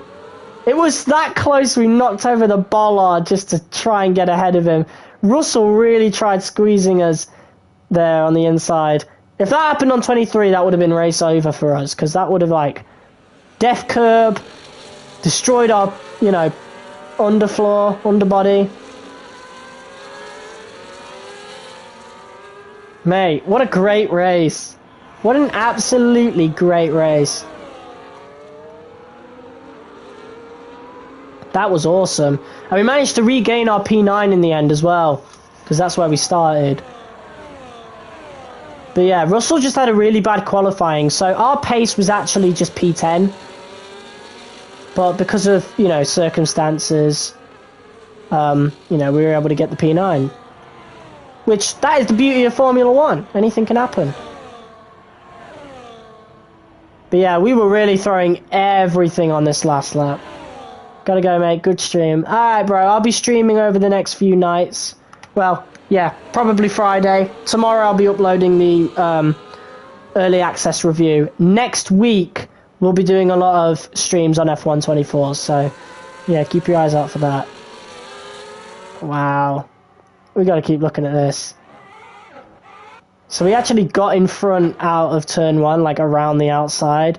He defended really well, you know, like to make sure he got onto the racing line and stuff. Look, he almost killed us there. I'll say that right now. Whose fault was that? Probably mine.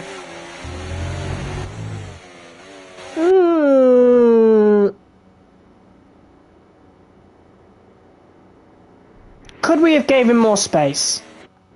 I think so. Maybe a little bit more. However, I think Russell could have rode the curb a little bit instead of turning into me like that. Wow.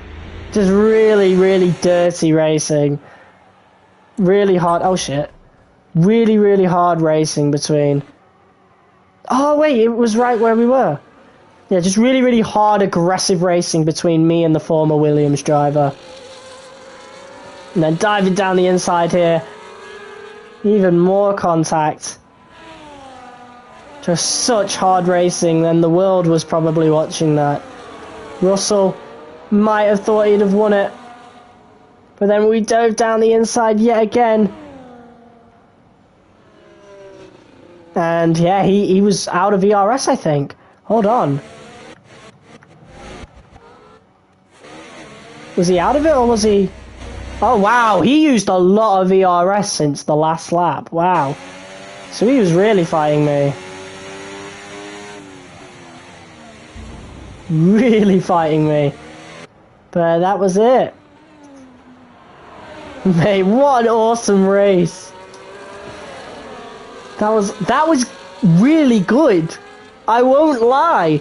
That might have won me over. You know, it's been a bit difficult. We've had some growing pains with F124, but you know what? That is really, really good. And I will have to mention that in my review of the game tomorrow. Some really good racing there. Wowza. Really close across the line as well. And the replay doesn't end as soon as you cross the line now, which is cool. Can't save full race replay, so I guess that's like a PC thing. Because I've noticed that on other people's channels. But let's watch the highlights.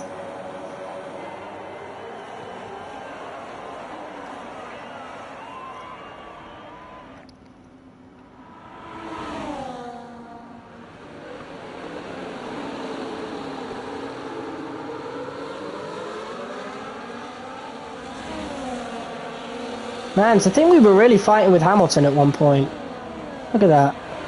We were actually in front of him there. Skips right to lap 14.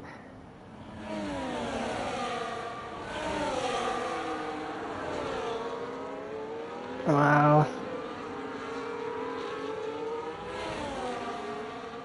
Yeah, so that was the replay of when we hit the bollard.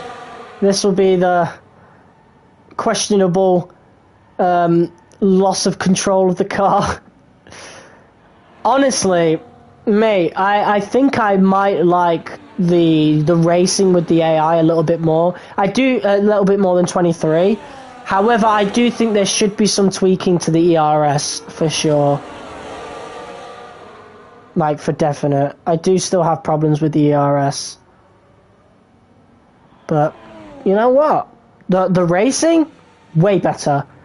F1 23, it was pretty easy to beat the AI in one-on-one situations. They never really tried to race you hard in that game, you know? Like, if they were quicker than you, then yeah, they would be able to fight you good, but only if they were, like, really quicker, like, had a lot more grip and stuff. F1 23 got really, really easy eventually. But yeah, this one-on-one with George Russell. How ironic as well. This guy was my teammate for the last season of MyTeam. You know, the more things change, the more they stay the same. Even in a parallel universe, we are still fighting with George Russell.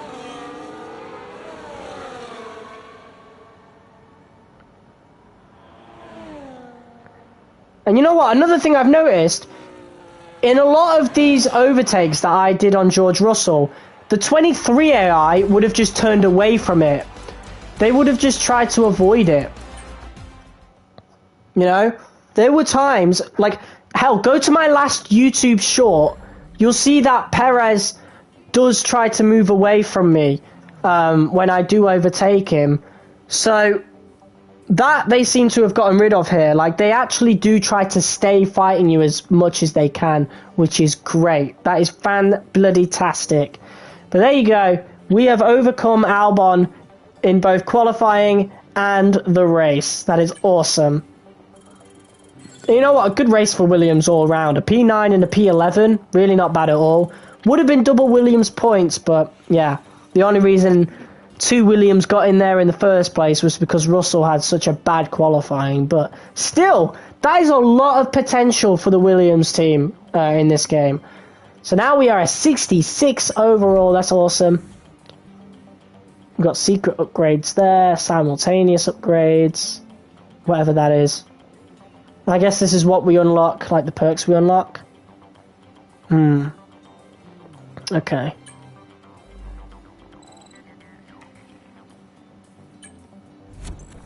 Oh yeah, and we finished our first specialist thing as well. That's cool. Driver headquarters, round 2 of 24.